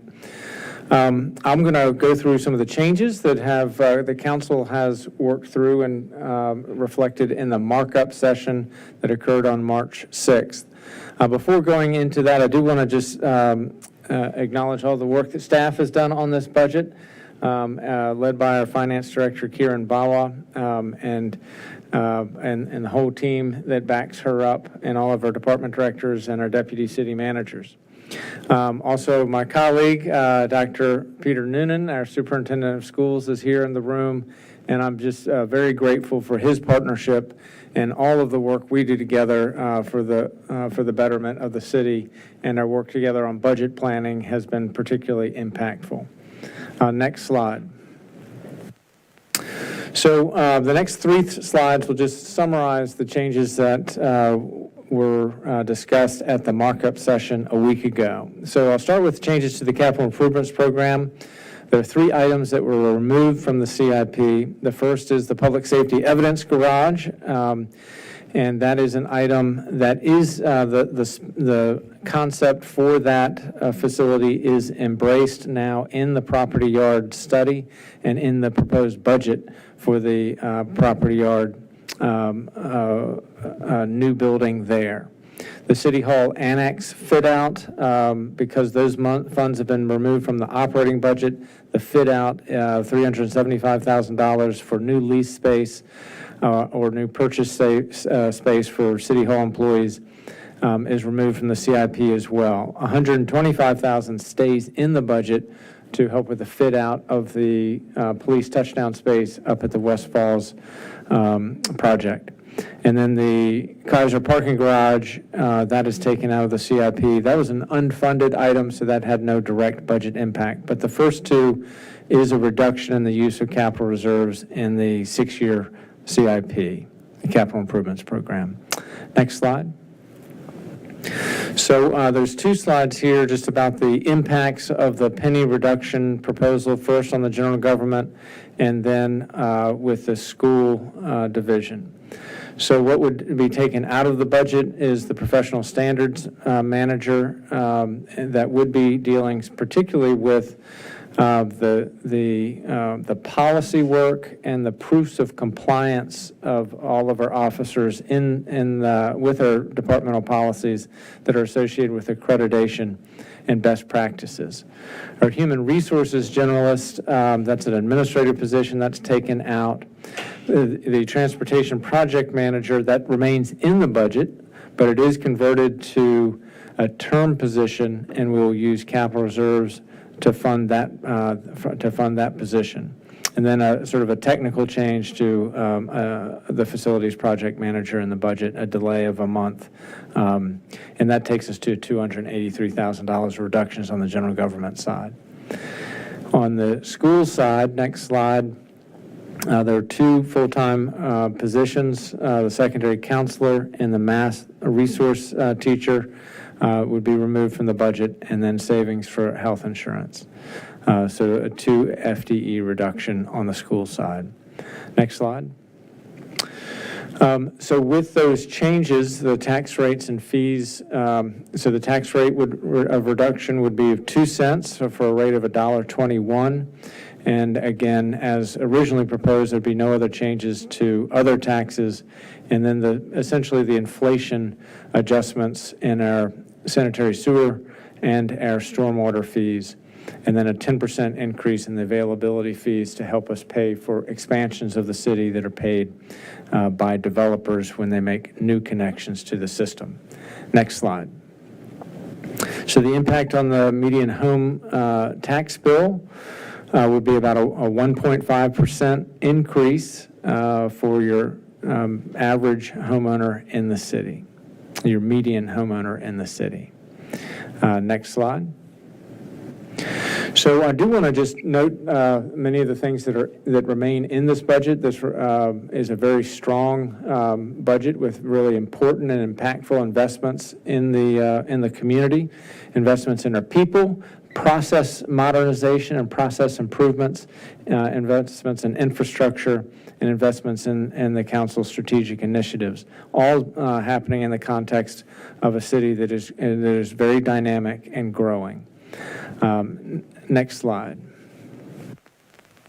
So positions that remain in the budget include 5 public safety personnel, 3 officers, and 2 dispatchers. Next slide. The budget does keep in the expansion of the library hours, so it will be open until 5 p.m. on Saturday and Sunday. We keep the Vietnamese community outreach and upgrades to the city's website. Next slide. We are doing a lot of work on modernizing city processes, and ultimately the taxpayer will see those and improve things like our building permits modules, how you do business with the city in terms of tax billing or any types of invoicing that the city does, better interface for our community members with their city government. And there's a technology applications manager that remains in the budget that is really important for us for moving those projects forward, additional legal services, and the budget does fund the city manager's office reorganization to help the city move a lot of this change agenda forward. Next slide. Investment in the workforce is a core thing that we're able to do with this budget. Importantly, a 6% merit increase for all personnel in the police department. That would be in the form of a COLA and a STEP, resulting in the same 6% increase. This reflects the plans laid out in the comprehensive compensation study that was completed about 18 months ago. an increase in our 457 savings plan. Currently, the city matches $20 per pay period, and that will go to $35 per pay period to encourage saving and retirement security for our workforce, and investment in training and professional development in the amount of $120,000. That's for programs citywide, including harassment prevention, safety, as well as customer service, and also training on new technology. Next slide. We do have strong investments in environmental sustainability in this budget. A lot of this is some of our grant-funded projects. We're moving our fleet to more electric vehicles, and investments in our facilities with HVAC or heating and cooling upgrades at Aurora House and in the community center. Next slide. Transportation, a lot of the transportation improvements, probably the heavy lift on transportation improvements is in the capital improvements program, but it is really crucial that the budget fund the basics like repaving our streets and repairing our sidewalks, and this budget provides $1.5 million for that. Next slide. Affordable housing, we have $500,000 in local funds to support affordable housing. That's the largest that's ever been in the budget before, and $150,000 of that is dedicated towards sustaining the affordable unit program to target households at 40% AMI. To continue that program that began last year. That's 12 households impacted. And then $350,000 really goes into the Affordable Housing Fund to help us with the preservation of existing committed affordable units citywide. We've also put in for funding, as we just mentioned, of $850,000 to help us with our ongoing efforts to acquire property for affordable housing purposes, and this is targeted in the Virginia Village area. I heard Cindy say 725. So is it 850 or 725? I think that's the next generation. This is the FY24 that we've already been awarded, so we're good for the 850, 725 is pending. So I mixed the two up, which I shouldn't have done. This has already been awarded to the city, so now it's being appropriated. Next slide. So just a few wrap-up slides on the capital improvements program. $189 million in the CIP with the slight reductions we just discussed, the items that were taken out of the CIP. The largest share of that is in the area of transportation, with $82 million over the 6-year planning period for transportation improvements, all geared towards improving safety on our streets. $56 million for general government and school facilities. $37 million for the sewer utility, including the purchase of additional capacity and the peak flow vault that we've been discussing, and $14 million for stormwater. It is noteworthy that in terms of the general fund tax-supported debt, there'll be no new debt issued until FY28 in this 6-year plan. So at that point, we'll have gone about 8 years without any issuance of debts after the major effort of issuing debt for the high school. So it's good to take a break from issuing debt in the city. It's kind of a technicality, those of us up here, because the sewer fund is not general fund. That is correct. We will be issuing, we do plan to issue debt for that would be supported by the sanitary sewer fund. But as discussed in markup, we wanted to make sure there was an asterisk on that, so that we noted that we needed more discussion on that. That's right. Great, thank you. And I'll close out my presentation just talking about those asterisks that are in the CIP. And then just note $63 million in the CIP in federal and state grants that have already been awarded to the city, which is tremendous. Next slide. So again, these are the key investments, and all of these we believe are really important investments that are foundational investments that will create the strength that we need in a community to, one, continue to grow and evolve in the direction that we want to, but also foundations in terms of our workforce and our internal processes that will support that ability to provide that great personal service backed up by good systems, good technology to be able to deliver, to help staff with that. So that's the summary of the budget. And now if I could just point to two things the council requested at the work session, with the asterisks. The first one is at line 674 in the budget ordinance, and that speaks to the property yard, and noting that the property yard is in there for planning purposes, and hitting that FY28 date is contingent upon us hitting our planning milestones.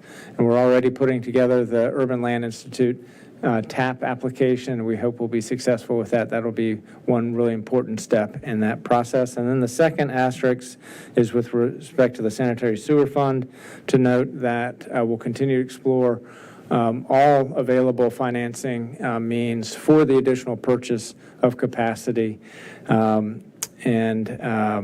And we currently have that as debt, but we'll continue to explore other options. So that's the summary of the report. Great. Thank you, Mr. Shields. Do we have questions? Ms. Connolly. Mr. Shields and everyone on council, I'm wondering if we can add a third asterisk, and that is, we have the money that we got from Virginia Tech, the sale of the land, and I'm just wondering if we can tie a ribbon around that somehow, to be able to say this was a significant sale of land, and what are we going to do with that money, and make sure that there's something we can point to, rather than just dumping it into capital reserves and taking it out.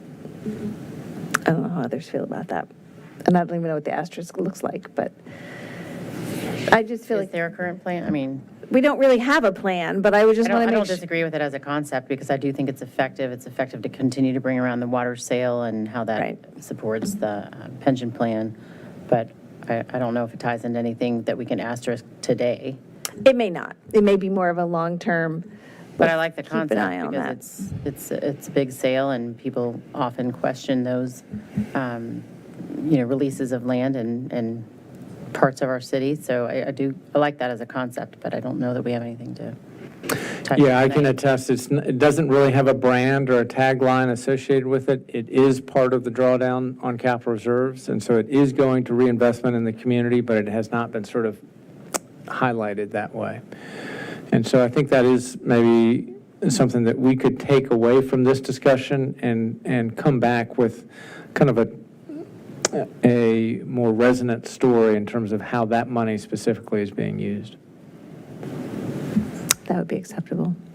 And then my second question is it's related to the police position that's on the list to be cut. And last week we heard that police position was related to the accreditation of the police department. And Chief Fard we got a message from Chief Fard regarding the reaccreditation, and that came this afternoon to council members, and just what that means and the importance of being reaccredited, and that is one of his primary goals. I had a chance to talk with him outside, and I'm disappointed he's not here so I can ask him these questions, but what I'm wondering is, what does that cut of that position do to the accreditation process? And who's going to do that work if that person isn't going to do that work? So, do you know those answers, Mr. Shields? Well, it's going to slow it down. It does not, the council's action to pull that position out does not diminish our commitment to being reaccredited and our absolute commitment to you that we will get reaccredited. The other things for the council just to be aware of that are kind of our command staff and administrative staff are working on is the computer-aided dispatch and the record management system. Huge lift where we need to upgrade that equipment. That's the equipment that our officers have in every vehicle that we use, and it's how our dispatchers communicate with our officers on the street. So that's an important project. And then Next Gen 911 is another big policy area of working through all the kinks of that new technology of how dispatch is done. Nationwide and here in the city of Falls Church. So those are two big projects that are competing with reaccreditation. We're committed to it. So losing the position does not mean that we're not going to get reaccredited, but it likely will delay it. And how much, it's hard for me to quantify, right here on Right, so I guess the question for us is that acceptable to us? that we would delay reaccreditation. It means that that effort competes, with some of these other just sort of core operational needs that are projects already underway that we need to see all the way through. I just want to, Mr. Shields, maybe you just need to read Chief Fard's statement on this, right? Because, I totally agree with Mr. Snyder, who came in really strong on this, that it was not an option to not get accreditation.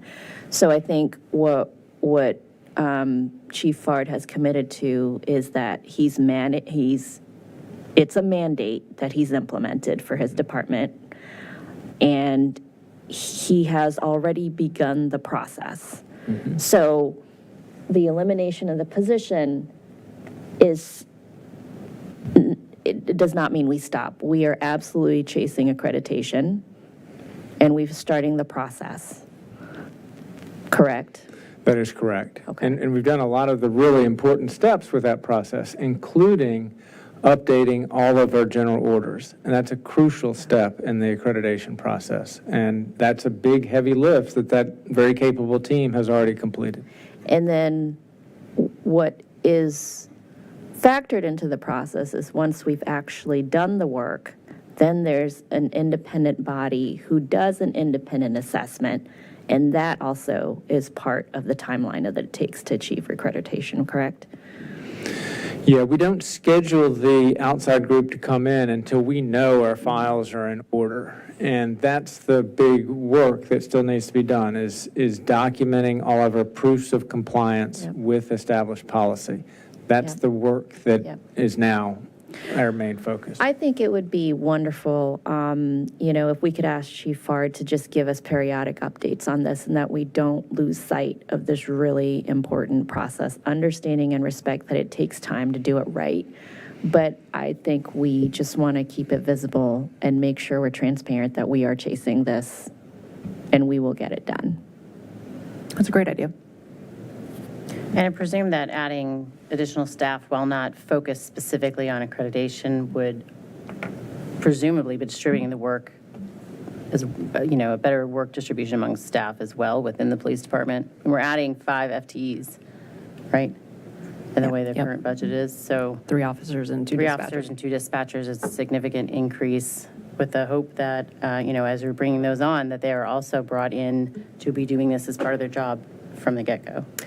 So I'd just like to relay the conversation I had with Chief Fard. I'm going to encapsulate it a little bit. I said, so when you were asked who would you cut if you needed to cut a position, who would that be? And he said, well, I'm never going to cut a police officer, so I would cut a civilian person. And I said, so who's going to do the work? And he said, well, I'm doing the work. So that's what's happening is if we don't put someone in this position, our police chief is doing this work and not able to do other work. So it's not the officers on the street that aren't doing the work, it's him. So I want to make sure people are aware of that. Mr. Snyder. So I'd like to go back to the comment and the request that Councilmember Leon made a minute ago. And if this work in any way bogs down, we'll find the resources necessary on a one-time basis to deal with it. But we've been advised that it's a major priority. We've been advised it's already started. We've been advised it's moving forward.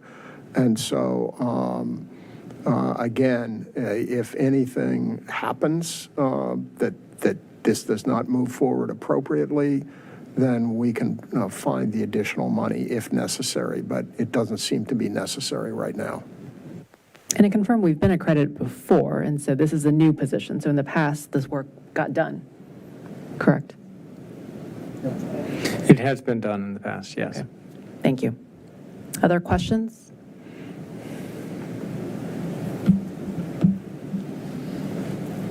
Okay, let's move to comments then. Comments on the budget.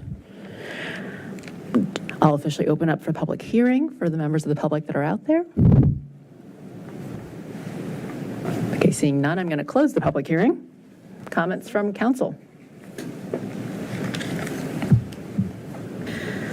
Ms. Leon. Yes, I really appreciated all the comments that we got on this budget, and I just wanted to make sure that as I took notes on some of the comments that we just straighten out what this budget is and is not.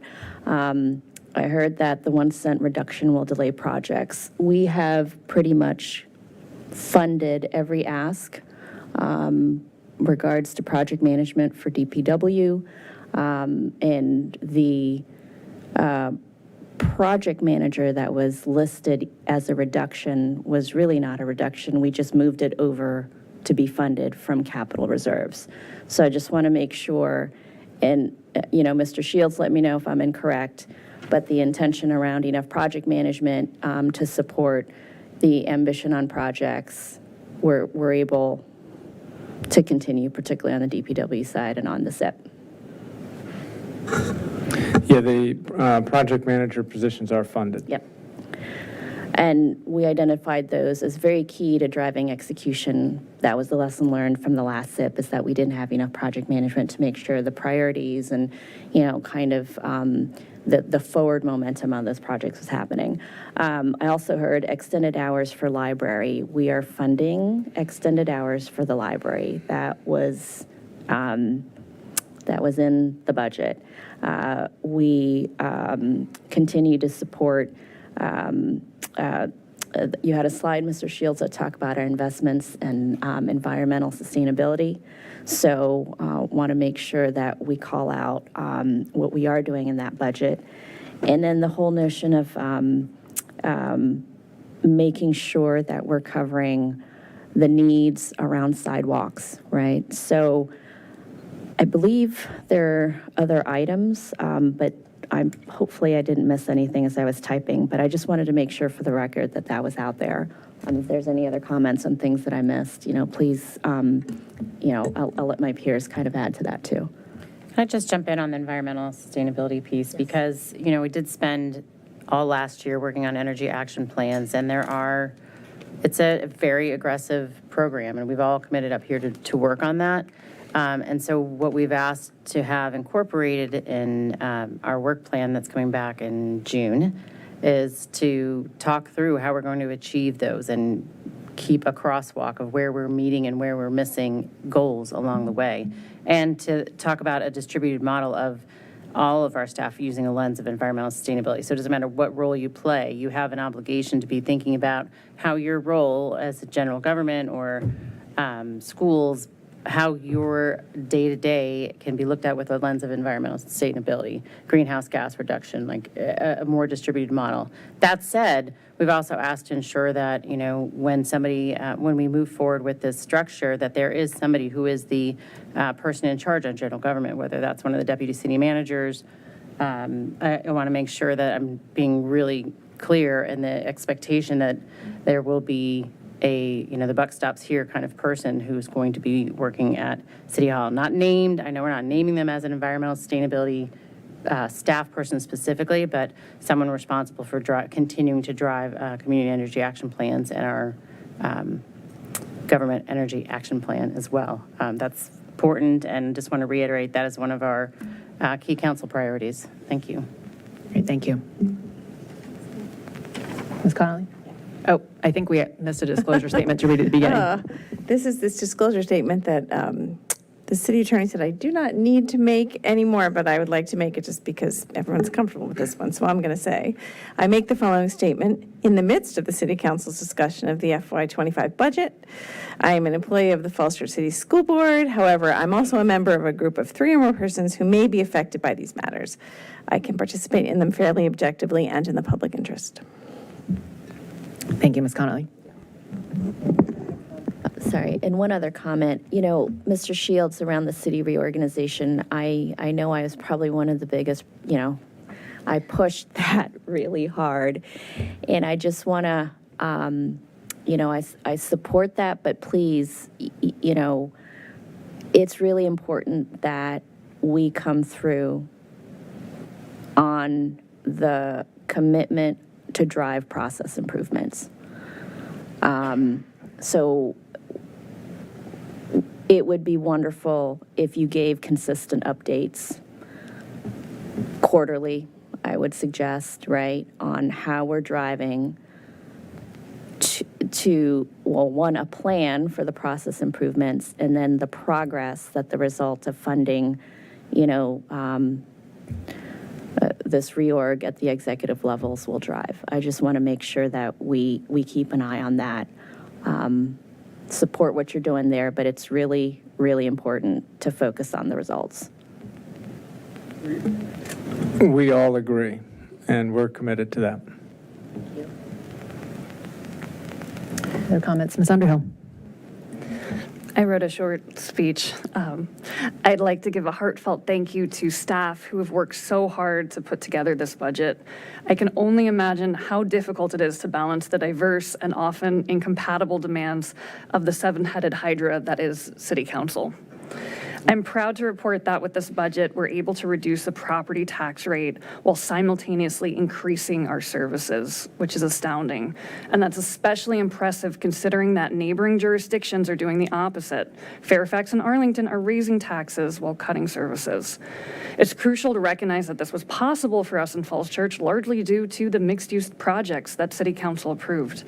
These buildings are profoundly net revenue positive. Founders Row brings in $500,000 per year, and forthcoming projects are projected to bring $7 million per year net. And while I support this budget overall, I must express my concerns regarding the funding for that's allocated to our energy action plans. These plans are commitments to meeting our ambitious 2030 sustainability goals. We must ensure that these commitments are not just words, but actions backed by necessary resources. And if it turns out that we haven't risen to the task in this budget, we must be prepared to allocate the needed resources and budgets going forward. I'm also pleased with the transportation investments in this budget. The allocation of $1.4 million for sidewalks reflects our commitment to making our city safer, more accessible place for everyone. And I hope that we maintain this commitment going forward with projects including removing beg buttons, adding leading pedestrian intervals, investing in our Missing Link sidewalk program, hiring an engineering project manager, and investing in our repaving program.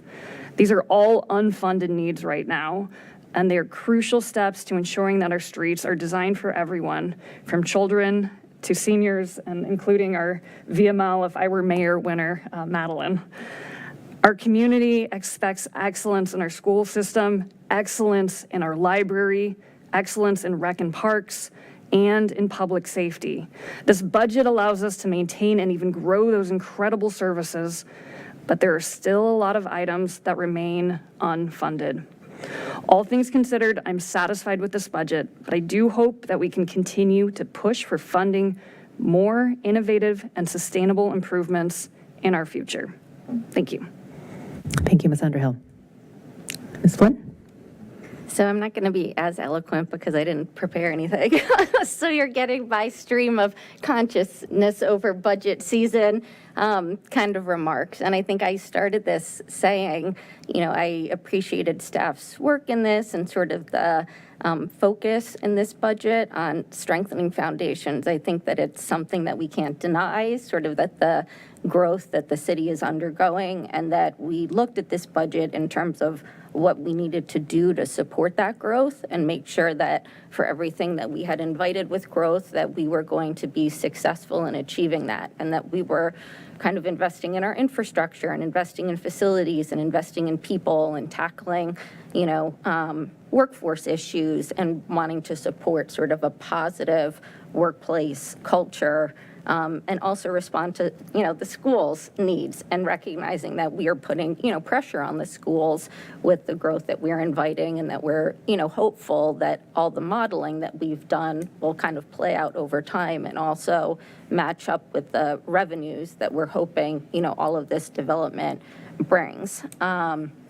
So I'm happy, that we are investing in the things that we needed to do and increasing police force in recognition of a growing population and in a city that, wants there to be increased traffic safety and pedestrian safety, and thinking about the kids, spilling out of school into the, large West End project, that we have the supports that we're starting to put in place there, that we, are investing in police radios, that we are bringing our fire hydrants into compliance in a way that I don't think any of us anticipated would be in this budget, but is, and that we're tackling sort of the sanitary sewer issue that maybe was a surprise kind of to the council in terms of how large of an issue that was going to be, but that we are looking at this in terms of catching up where we need the infrastructure improvements and really focusing on being proactive to deliver and to think about, you know, who's bearing kind of that cost and making sure that over time it's one that we are supporting by the increased growth that the city thus far has approved. You know, as I sort of foreshadowed, I'm going to be kind of looking at some of these issues in terms of how they play out over time. I take our oversight role seriously. You know, when we do the 6-year drawdown, as, you know, others on the council are going to be looking at also, I want to make sure that we're in a healthy place, that we remain fiscally healthy, fiscally responsible, that we look at that and reevaluate that based on, you know, how things are holding up over time and making sure that our models, you know, are consistent and coming in kind of how we expect. I'm happy that we were able to get those 2 hours back for the library. I think it is an important equity issue as we talk about being, you know, an affluent city and getting to be more and more affluent and sort of seeing cost-burdened homes and residents in the city. And that's why for me, you know, I think on balance, I really am comfortable with and support the idea of a 2-cent reduction, having, you know, just been through a campaign season where I was door knocking and hearing from people consistently that they felt cost burdened. And these are people that you wouldn't, you know, normally envision as cost burdened. You know, they're people living in single family homes, they're, you know, successful professionals, and they were saying, you know, I'm cost burdened. I really feel like the pinch is on in terms of what I can afford, and I don't have a place to go. I want to stay in the city, and sort of taking that into account and thinking about, you know, where we could do something in light of the revenue growth that we are seeing. I think that there was an expectation on the part of the community, you know, for the council to find this cent. That said, you know, I recognize that it put pressure not only on the city manager and his budget, but on the school budget. And I think all of us here, you know, don't take for granted that we've had a positive relationship with the school board, that we, you know, appreciate the work that you do on your side. We value, you know, the work that you do. If I looked at, you know, the kind of cost cut that the schools put forward and felt as though that actually meant that there wouldn't be that math resource teacher, that there wouldn't be that individual in the schools next year, you know, that wouldn't be a cut that I was comfortable with for fiscal year 25. And I appreciate the schools were forthcoming and saying that that was, you know, a position that they would be able to keep next year. And in my mind, you know, this is a 1-year budget. It's what we're able to do for the community this year. And it doesn't mean that there may not be a budget, I mean, or tax increase in fiscal year 26, but I think that with the surpluses that we've seen year over year and the surplus that's on the horizon for this year, it's something that, you know, I'm comfortable with. And that's not to say that, you know, process improvements can't be made, that things, you know, can't be better. Communication between the city and the schools in sort of the second half of the budget cycle. But, you know, at bottom, kind of that's where I came out in terms of my comfort level with this budget overall, and kind of what I was hearing from the vast majority of people in the community over the last several months. Great. Thank you, Ms. Flynn. Other comments? Ms. Connolly? Like Ms. Underhill, I also prepared my remarks because I'm not as good off the cuff. So the first thing I want to do is say that something that all of us know here, and that this budget balancing is really hard. This is a lot of work for council members and for staff. There are a lot of priorities, a lot of buckets and pockets of money, and a lot of needs for services. And just the fact that Ms. Mester presented the whole presentation about what is changing in the state and it's not changing the budget. Like, there's a lot to wrap your head around that all of us have done And so I appreciate all of that. We also want to keep taxes at a manageable level for residents. So I'm really impressed with the passion and energy that everyone has brought to these proceedings, and I'm really appreciative of the staff all the work you put into this. I want to call out our 2 new council members who are approaching this with keen eyes and asking great questions to refine the budget. There's a lot of expertise and so much to be grateful for. However, it has been years since I entered a budget vote meeting with a pit in my stomach, and that is how I'm feeling tonight. As it has for so many years before we started doing a revenue sharing agreement, this budget is coming down to the discussion of a single penny, $567,000 in a budget that is nearly $138 million with a 6-year CIP of $189 million. It's a tiny percentage. And yet, here I am going to spend my minutes talking about this one penny when there are so many impressive things to like in this budget. And in the end, a penny on the tax rate, one way or the other, is not going to make or break the general government or the school budget.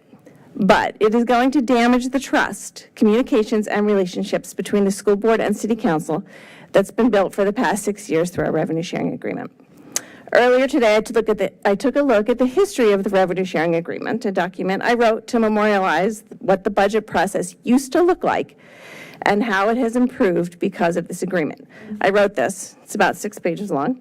It's not part of the formal record, but I have shared it with all city council and school board members because I was worried that when I was no longer on council, the newly elected members wouldn't fully understand our painful history and the importance of keeping the process and procedures of this revenue sharing agreement in place. I did not imagine I'd have to roll it out this year, but here we are. So I'm going to take some time to remind everyone of where we've been and the consequences of what this additional penny tax cut is going to mean. So while I may love the revenue sharing agreement the most of all of us, it is our revenue sharing agreement with the school board. It's not mine. All of us have the responsibility to uphold it. So back after a painful FY 2019 budget finished, and that summer, planning for the FY 20 budget, we worked this out. And it took us through the COVID-19 pandemic and recovery. The big concern has always been, this works well when revenues are growing. What will happen if they decrease? And luckily that hasn't happened, and it didn't happen this year either. An essential part of the revenue sharing agreement provides us consistency and security. It allows the city council to consider the whole budget without having to dive deeply into the school budget.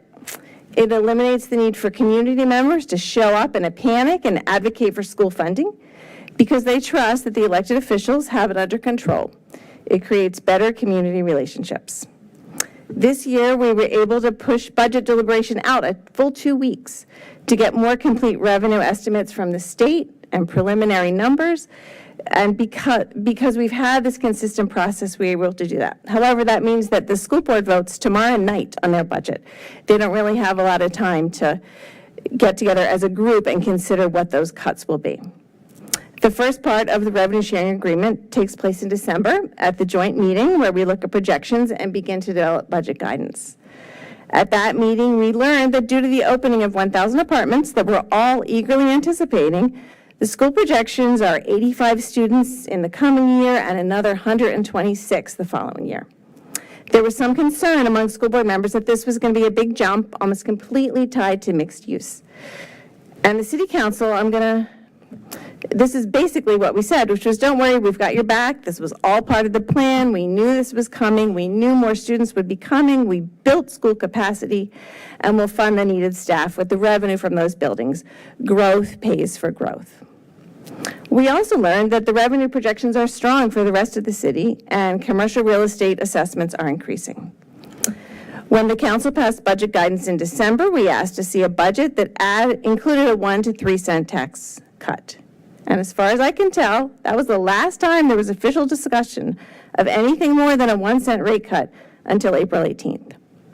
Personally, I'm all for tax cuts when the revenue is there to support it, after the demonstrated needs of serving the community are met.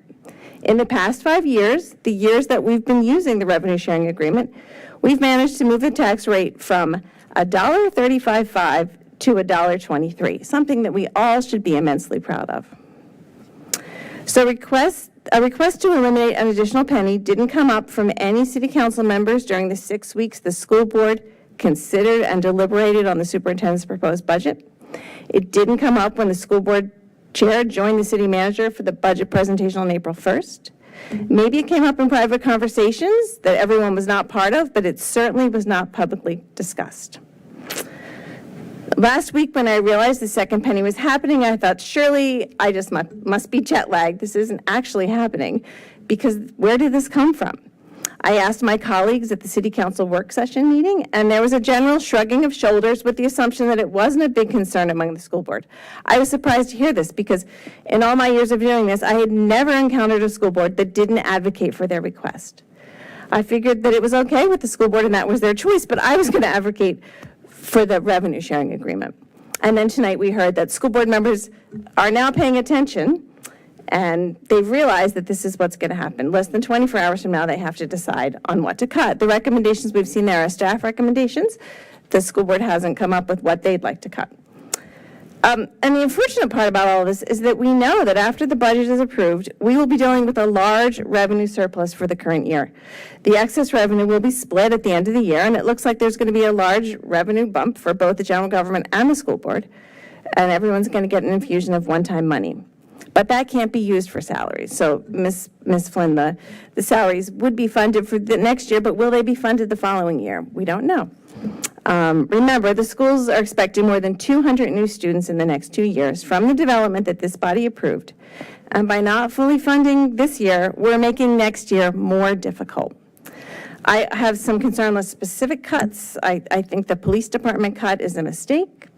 I think if the people in this community knew actually that by cutting 1 penny from the rate, we're cutting about $100, and we're giving up the services that we're giving up, I think people would be upset. But I feel like this got slipped in at the last moment, and people weren't really paying attention. So I'm going to end where I began, which is, in the end, a penny on the tax rate is not going to break the general government or the school budget.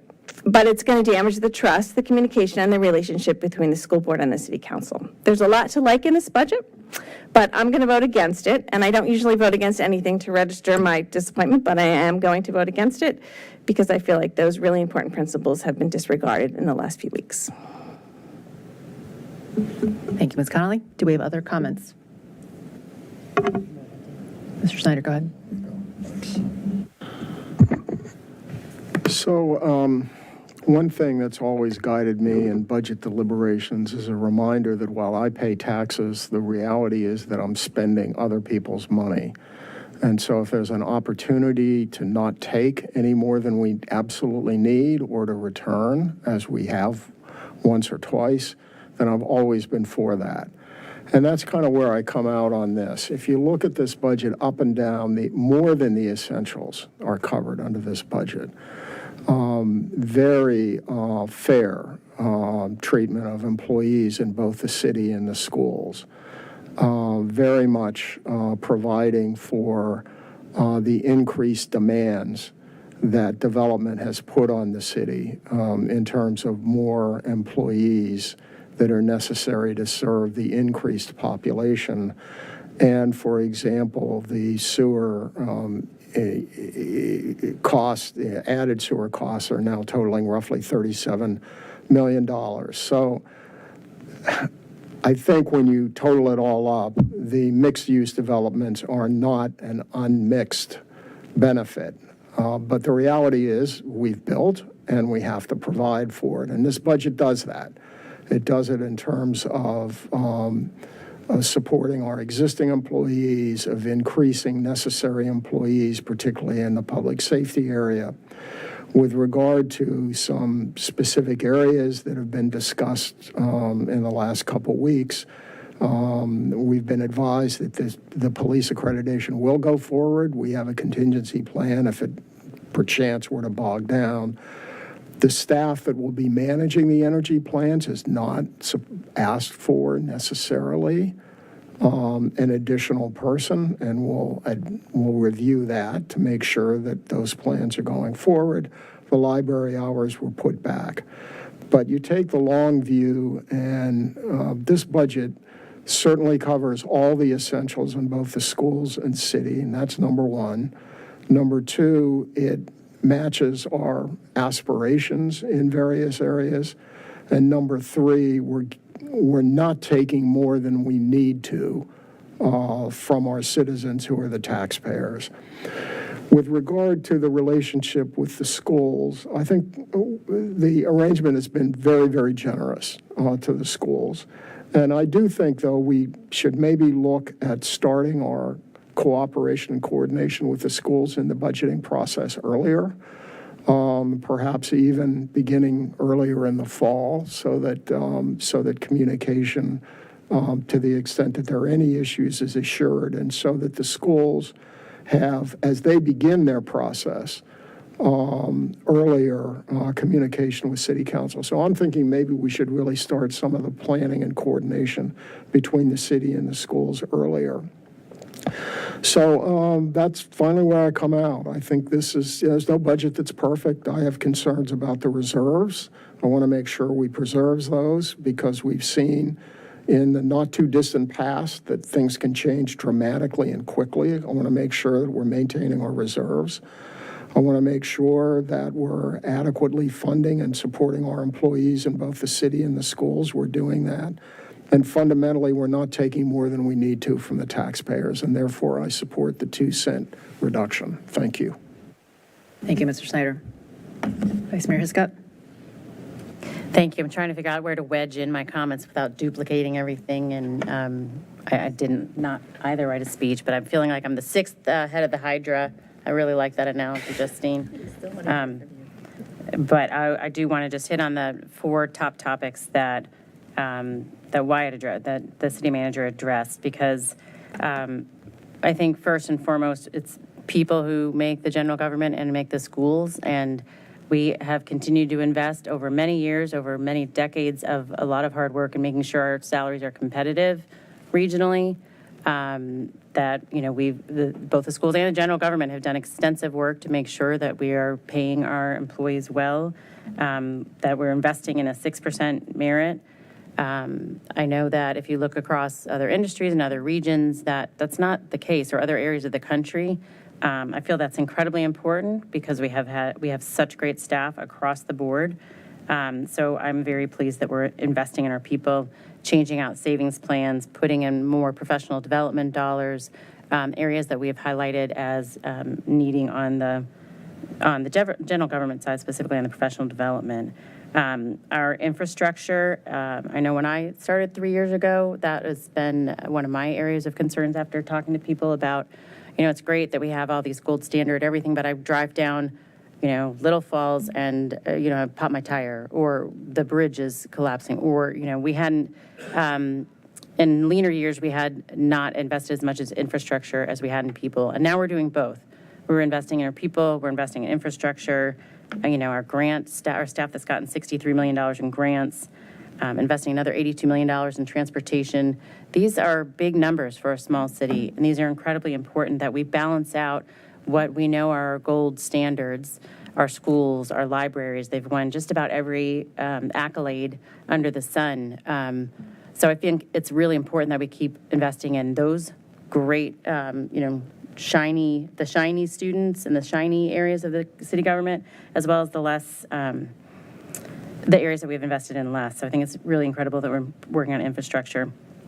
And I've been talking about process and procedure for several years. I'm in support of the deputy city manager structure with the intent and the purpose of improving process and procedures. We are still, in my opinion, pretty behind a lot of other areas that have easier interfaces, and it makes it difficult for our staff that when we have such manual processes.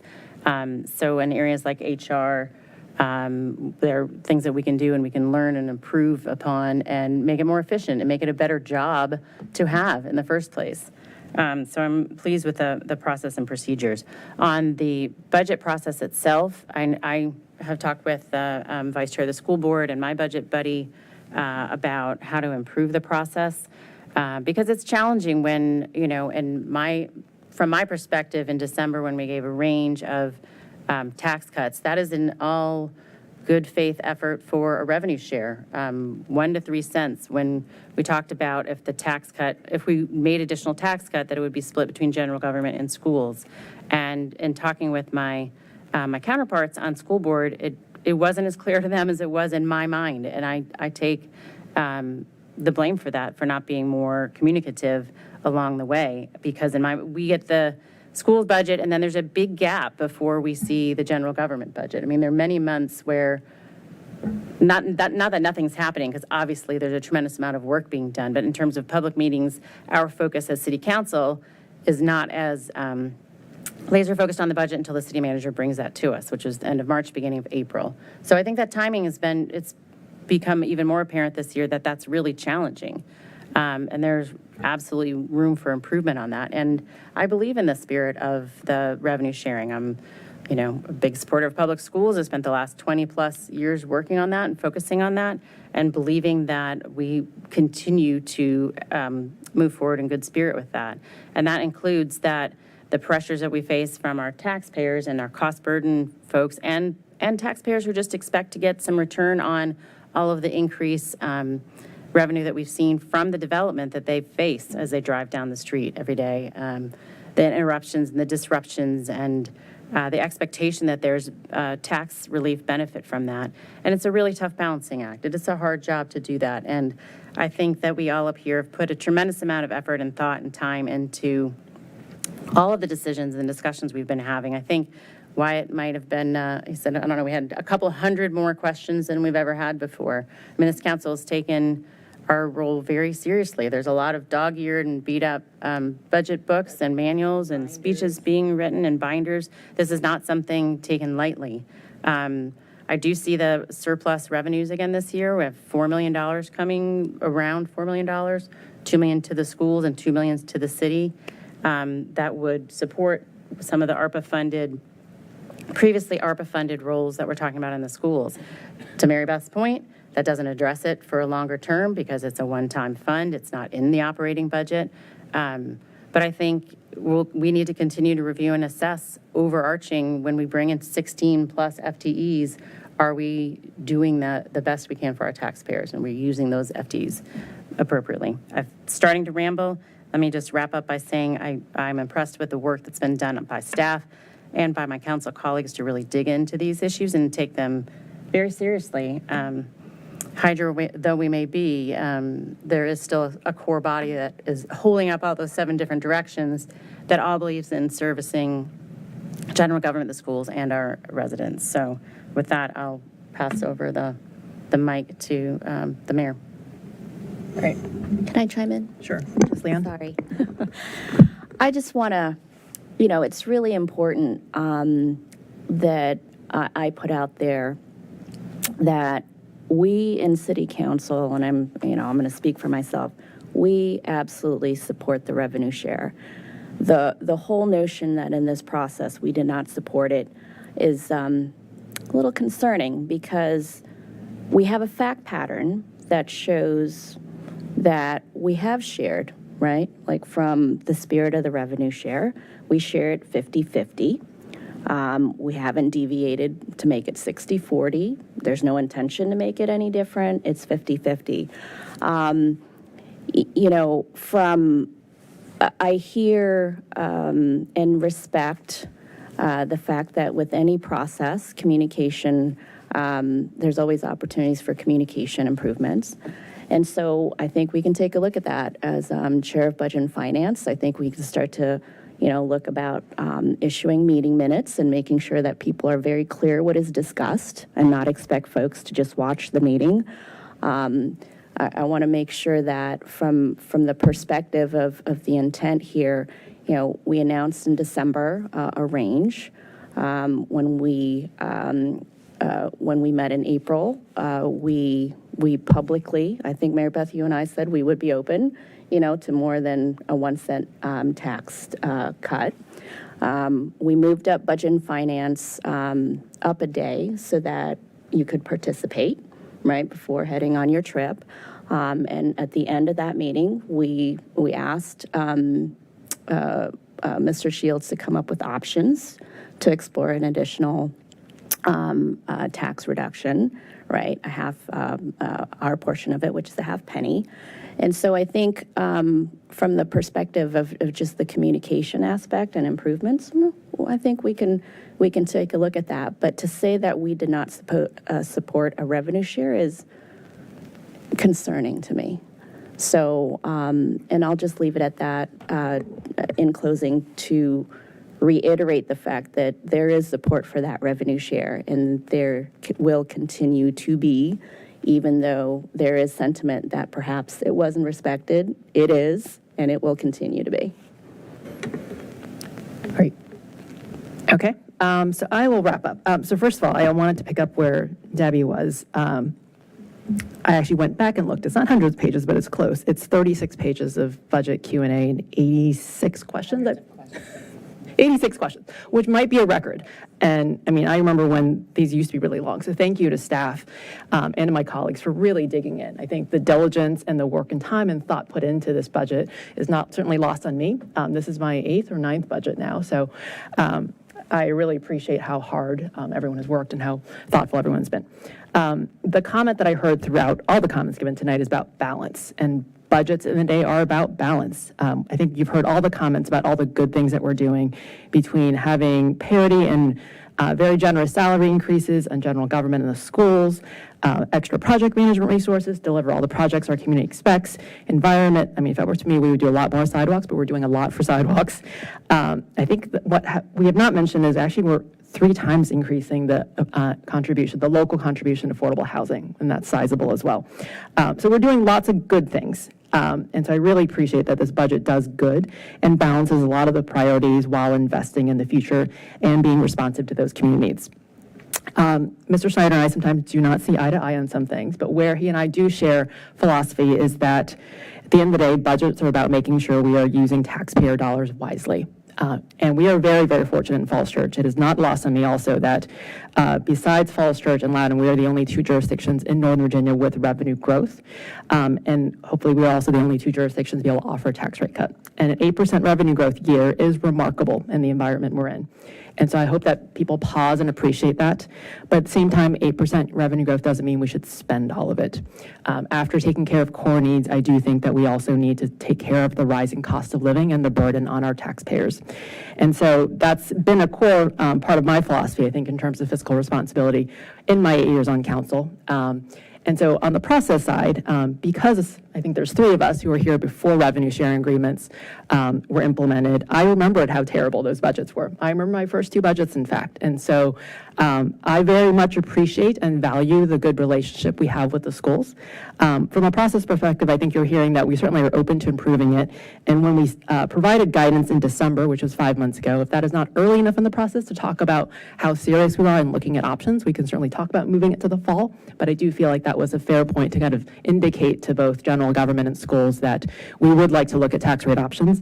And then after the April 1st presentation, 2 weeks later, we publicly asked for more options. So I think that was a pretty fair way of doing it, but again, certainly open to improving the communication and the relationship. So overall, many thanks to staff and to council for the hard work. Overall, I do think that this budget does a lot of good while balancing the needs of the community, the needs for the future, as well as the needs of adjusting for rising cost of living and the tax burden for our community. So with that, do I have a motion to adopt the budget? Motion to adopt TO 24-03 as revised. Do I have a second? Second. Ms. Johns Hiscott on the second. Madam Clerk, will you call the roll, please? Ms. Conley? No. Ms. Flynn? Yes. Ms. Leon? Yes. Ms. Shantz Hiscott? Yes. Mr. Snyder? Yes. Ms. Underhill? Yes. Mayor Hardy? Yes. Motion carries 6-1. Thank you, council. Do we have a motion for TO 24-04? We do actually have to open the we have to public open hearings public on each of these Okay. items and read them. Okay. Okay. Let's go ahead then. Okay, so our next public hearing is our tax ordinance, TO 24-04, ordinance setting the rate of tax levy on real estate for tax year 2025 and on personal property, machinery, and tools and all other property segregated by law for local taxation in the city of Falls Church, Virginia for the tax year 2024. Thank you. Any public comments?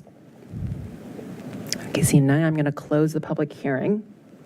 Do we have a motion? Madam Mayor, I move to adopt TO 24-04 with a real estate tax rate of, is that right, 1.21?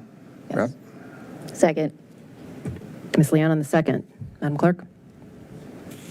Ms. Conley? Yes. Ms. Flynn? Yes. Ms. Leon? Yes. Ms. Shantz Hiscott? Yes.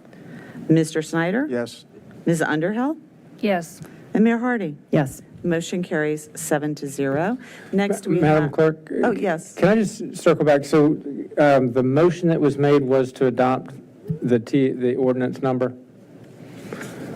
Because there was a little bit of additional on the motion. I just wanted to make sure that it was to The adopt motion was... TO 24-04 with the real estate, right? Okay, I'm sorry. So that was in the motion. I'm sorry.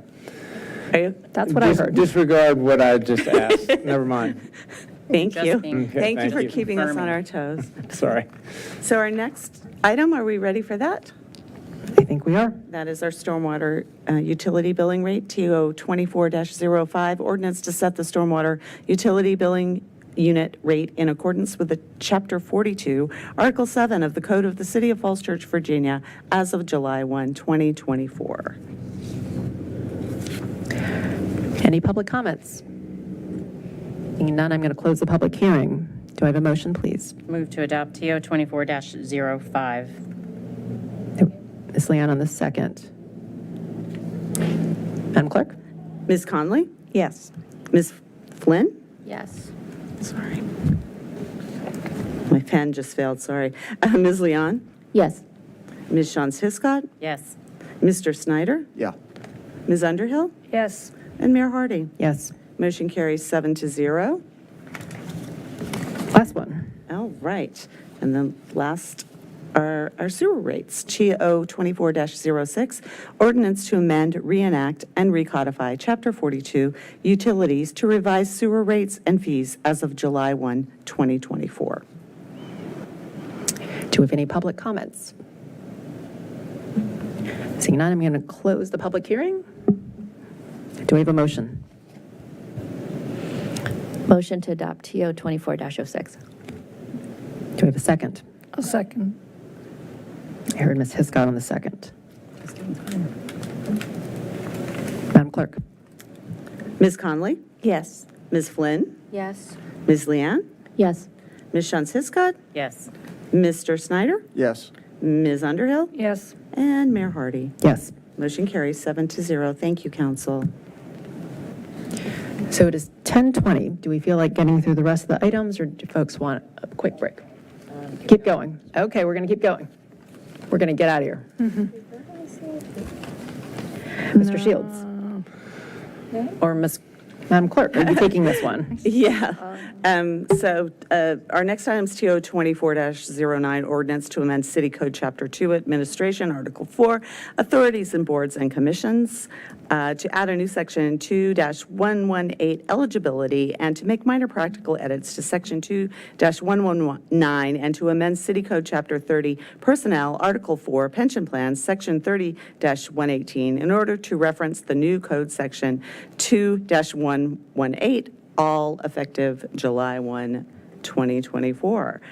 And as you'll recall from our work session, this is a code update to replace a charter section that was removed by the General Assembly. We're adding it back into our code minus, it's about board and commission eligibility, and we want to add back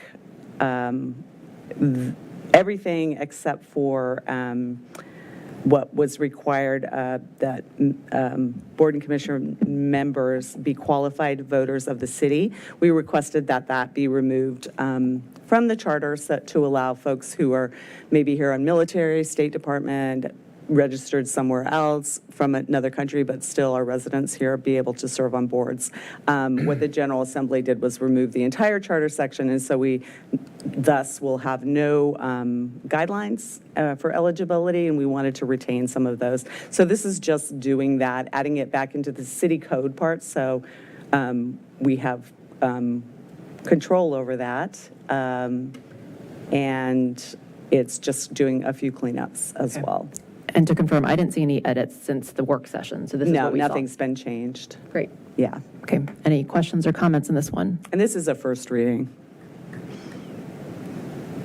Madam Mayor, if I might, this was another work of the Legislative Committee, and thanks again to consistent support over several sessions for this. It was a somewhat rocky road, as Cindy can indicate, but I think we came out well, and I want to thank our legislative delegation for making it happen.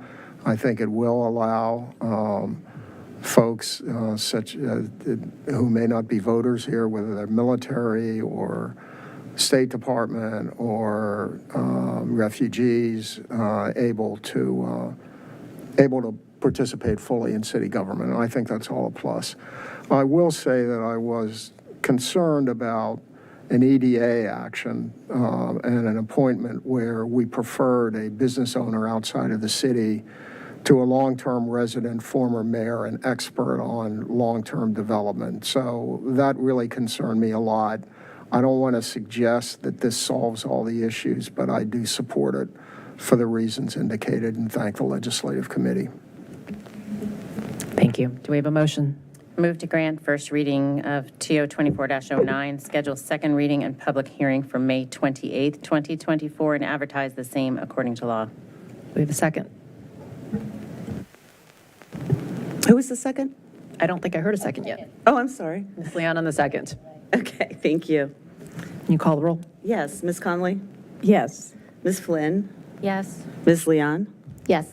Ms. John-Siskott? Yes. Mr. Snyder? Yes. Ms. Underhill? Yes. Mayor Hardy? Yes. Thank you, council. That passes 7-0. Okay. I do not see anything on the consent agenda. Madam Mayor, if I might, it was raised earlier today about the long-range plan at TPB, and that'll be voted on Wednesday. So if the city council desires to give me direction, I'm fine with that. The plan overall does contain, and there's been a lot of information on it. The plan contains a lot on bike, ped, and transit.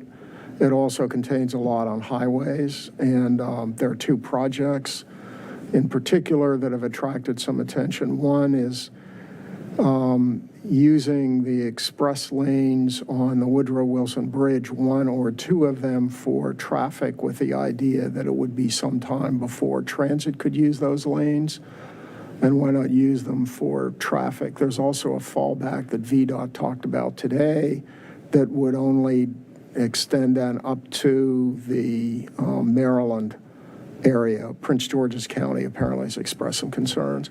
The other one is widening of 270. That's been a controversial project in Maryland, with some of the local governments opposing it, some of the states supporting it. The reality is that I don't travel the Woodrow Wilson Bridge. I do travel the American Legion Bridge, and it's a real problem right now, congested frequently, and is a real issue. So two versions. The one version would be for, you can direct me to vote against both the widening projects, recognizing that if they don't go forward, that there will not be the additional toll lanes that have provided for transit, which I think is a major argument those would make. So I'm up to whatever the council would like since it was raised, but that's kind of the situation. I'd be pleased to take other commentary from the council between now and when the vote occurs. So, thanks. Sounds like Ms. Underhill might have had some comments about the visualized 250 plan, so. I was just wondering, when is the vote? Wednesday. This Wednesday. So if we were to send you comments, I guess, by Tuesday. Oh, absolutely. Okay. Please do. Yeah, yeah. I want to make the decision that represents the city and the council. And there's some, if it were easy, it wouldn't be there. I mean, there are some tough issues. Frankly, I wish the whole plan had a whole lot more of bike ped and transit. But the regrettable fact is that people still fundamentally drive, and the use of the highways has climbed up actually above the 2019 level. So, but I respect different views and would appreciate any comments, so please send them my way. Thank you. Okay. Other council member comments or standing regional committee council liaison reports? I just had one. I wanted to thank the advisory board for Rec and Parks and the Rec and Parks staff for the on-site meeting that we had last week for the Berman Park playground renovations. So it was really fantastic to be down there with the drawings. It was all set up with a tent, and there were many members of the advisory board. The city manager was there, the mayor was there. Lots of neighbors turned out. Kids were giving their views on what they wanted in the playground equipment and what was important to them. And it was also fantastic to have a person doing interpretation on site for Spanish neighbors so that they could also share their input. So I know that the advisory board will continue to collect comments. The representative from the playground company that we anticipate, I guess, contracting with was also there. So if folks are interested in that, they should get in contact with the, recreation@fallschurchva.gov, maybe the general email address, in order to provide comments, but check me on that on the website. Yeah, Danny said they would put actually the renderings up on the website too, so people can look at them if they missed the meetings. Okay, other comments? Okay, let's move on to minutes. There's 3 sets of minutes from 2020. All right, I had one that I meant to raise too, and that's just a thank you to our own council member, Ms. Connolly, for all of your work last weekend again on the Women's History Walk, which was a fantastic event and so wonderful. The weather cooperated, and to be able to amble through, all of those displays and to take advantage of, the farmer's market and it happening with the plant sale. And there were just so many people who were able to observe and participate, and the overwhelming kind of crowd during the remarks of our new grand marshals and honorees. So thank you again.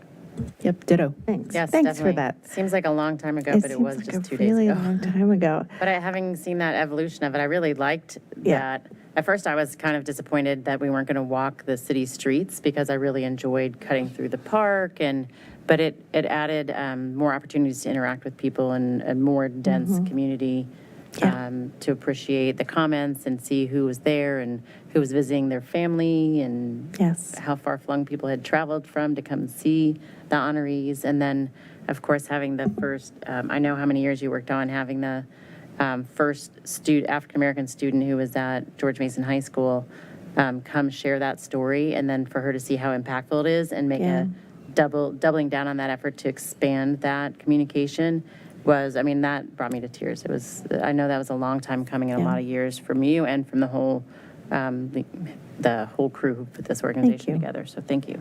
Thank you. I'm glad that all of us were there on Saturday. So thank you all for being there. And it truly, the people who made this happen were Sally Eckfeldt, Julie Kreitzman, Ellen Salisbury, Nancy Brandon. Nancy Brandon's sister Eleanor came from Texas and did so much work with her daughter. And I know Sharon Scholler worked on it, and Edie Snyder worked on it. So those were the people. They did so much work and came up with every single possible detail, right down to the bows. So, and the organization. So they definitely deserve lots of praise and credit. And then the city staff was great and responded to tons and tons of requests and made sure that everything worked out. So I'm glad that was in Cherry Hill Park. I'm glad it worked. Hopefully we'll be able to do it again there in the future. So thank you all for... Semester in her suffragette garb. I did all of that. I think it was actually the best walk yet. So it was a really good example of past and future with the students and the history. And so thank you. Thanks, Madam Mayor. One of the benefits of being around for a while is that I actually worked with most of the women there, and really the contributions were extraordinary. And I appreciate Mary Beth Conley recognizing other people, but it wouldn't have happened without Mary Beth Conley, so thank you. Hear, hear. Other comments? Actually, I wanted to make sure that we also properly thank CPEDS and police staff. I know the NAOP tour went through Northern Virginia last week, and seeing the amazing coordination across Alexandria, Arlington, Fairfax, and Falls Church Police to get that through, I think it was a really great way to showcase the city and actually see the rest of the region as well. So thank you. Please pass on our thanks to Chief Fard and team. Okay, minutes. We have 3 sets of minutes, blast from the past. This is our cleanup from PTSD. 2020. Yeah, for the record, on line 256 of the second set of minutes, I talked about LPIs. So Letty read the minutes, and are you making a motion to approve the minutes? Do I get to? Yes. I move to adopt the meeting minutes as stated in the agenda. Is this all of them? All 3 of them. I sent Ms. Heath one little typo correction for October 13th, but I think we might have found that one. thank you. Thank you, though. I think we had a motion and a second. All in favor? Aye. Aye. Any opposed? Aye. Okay, ayes have it. Thank you, Council. And we are not discussing the closed session tonight, correct, Mr. Shields? That is correct. Okay. Do I have a motion to adjourn? Move to adjourn. We are adjourned. Let's go. Good night, all. Thank you, Council.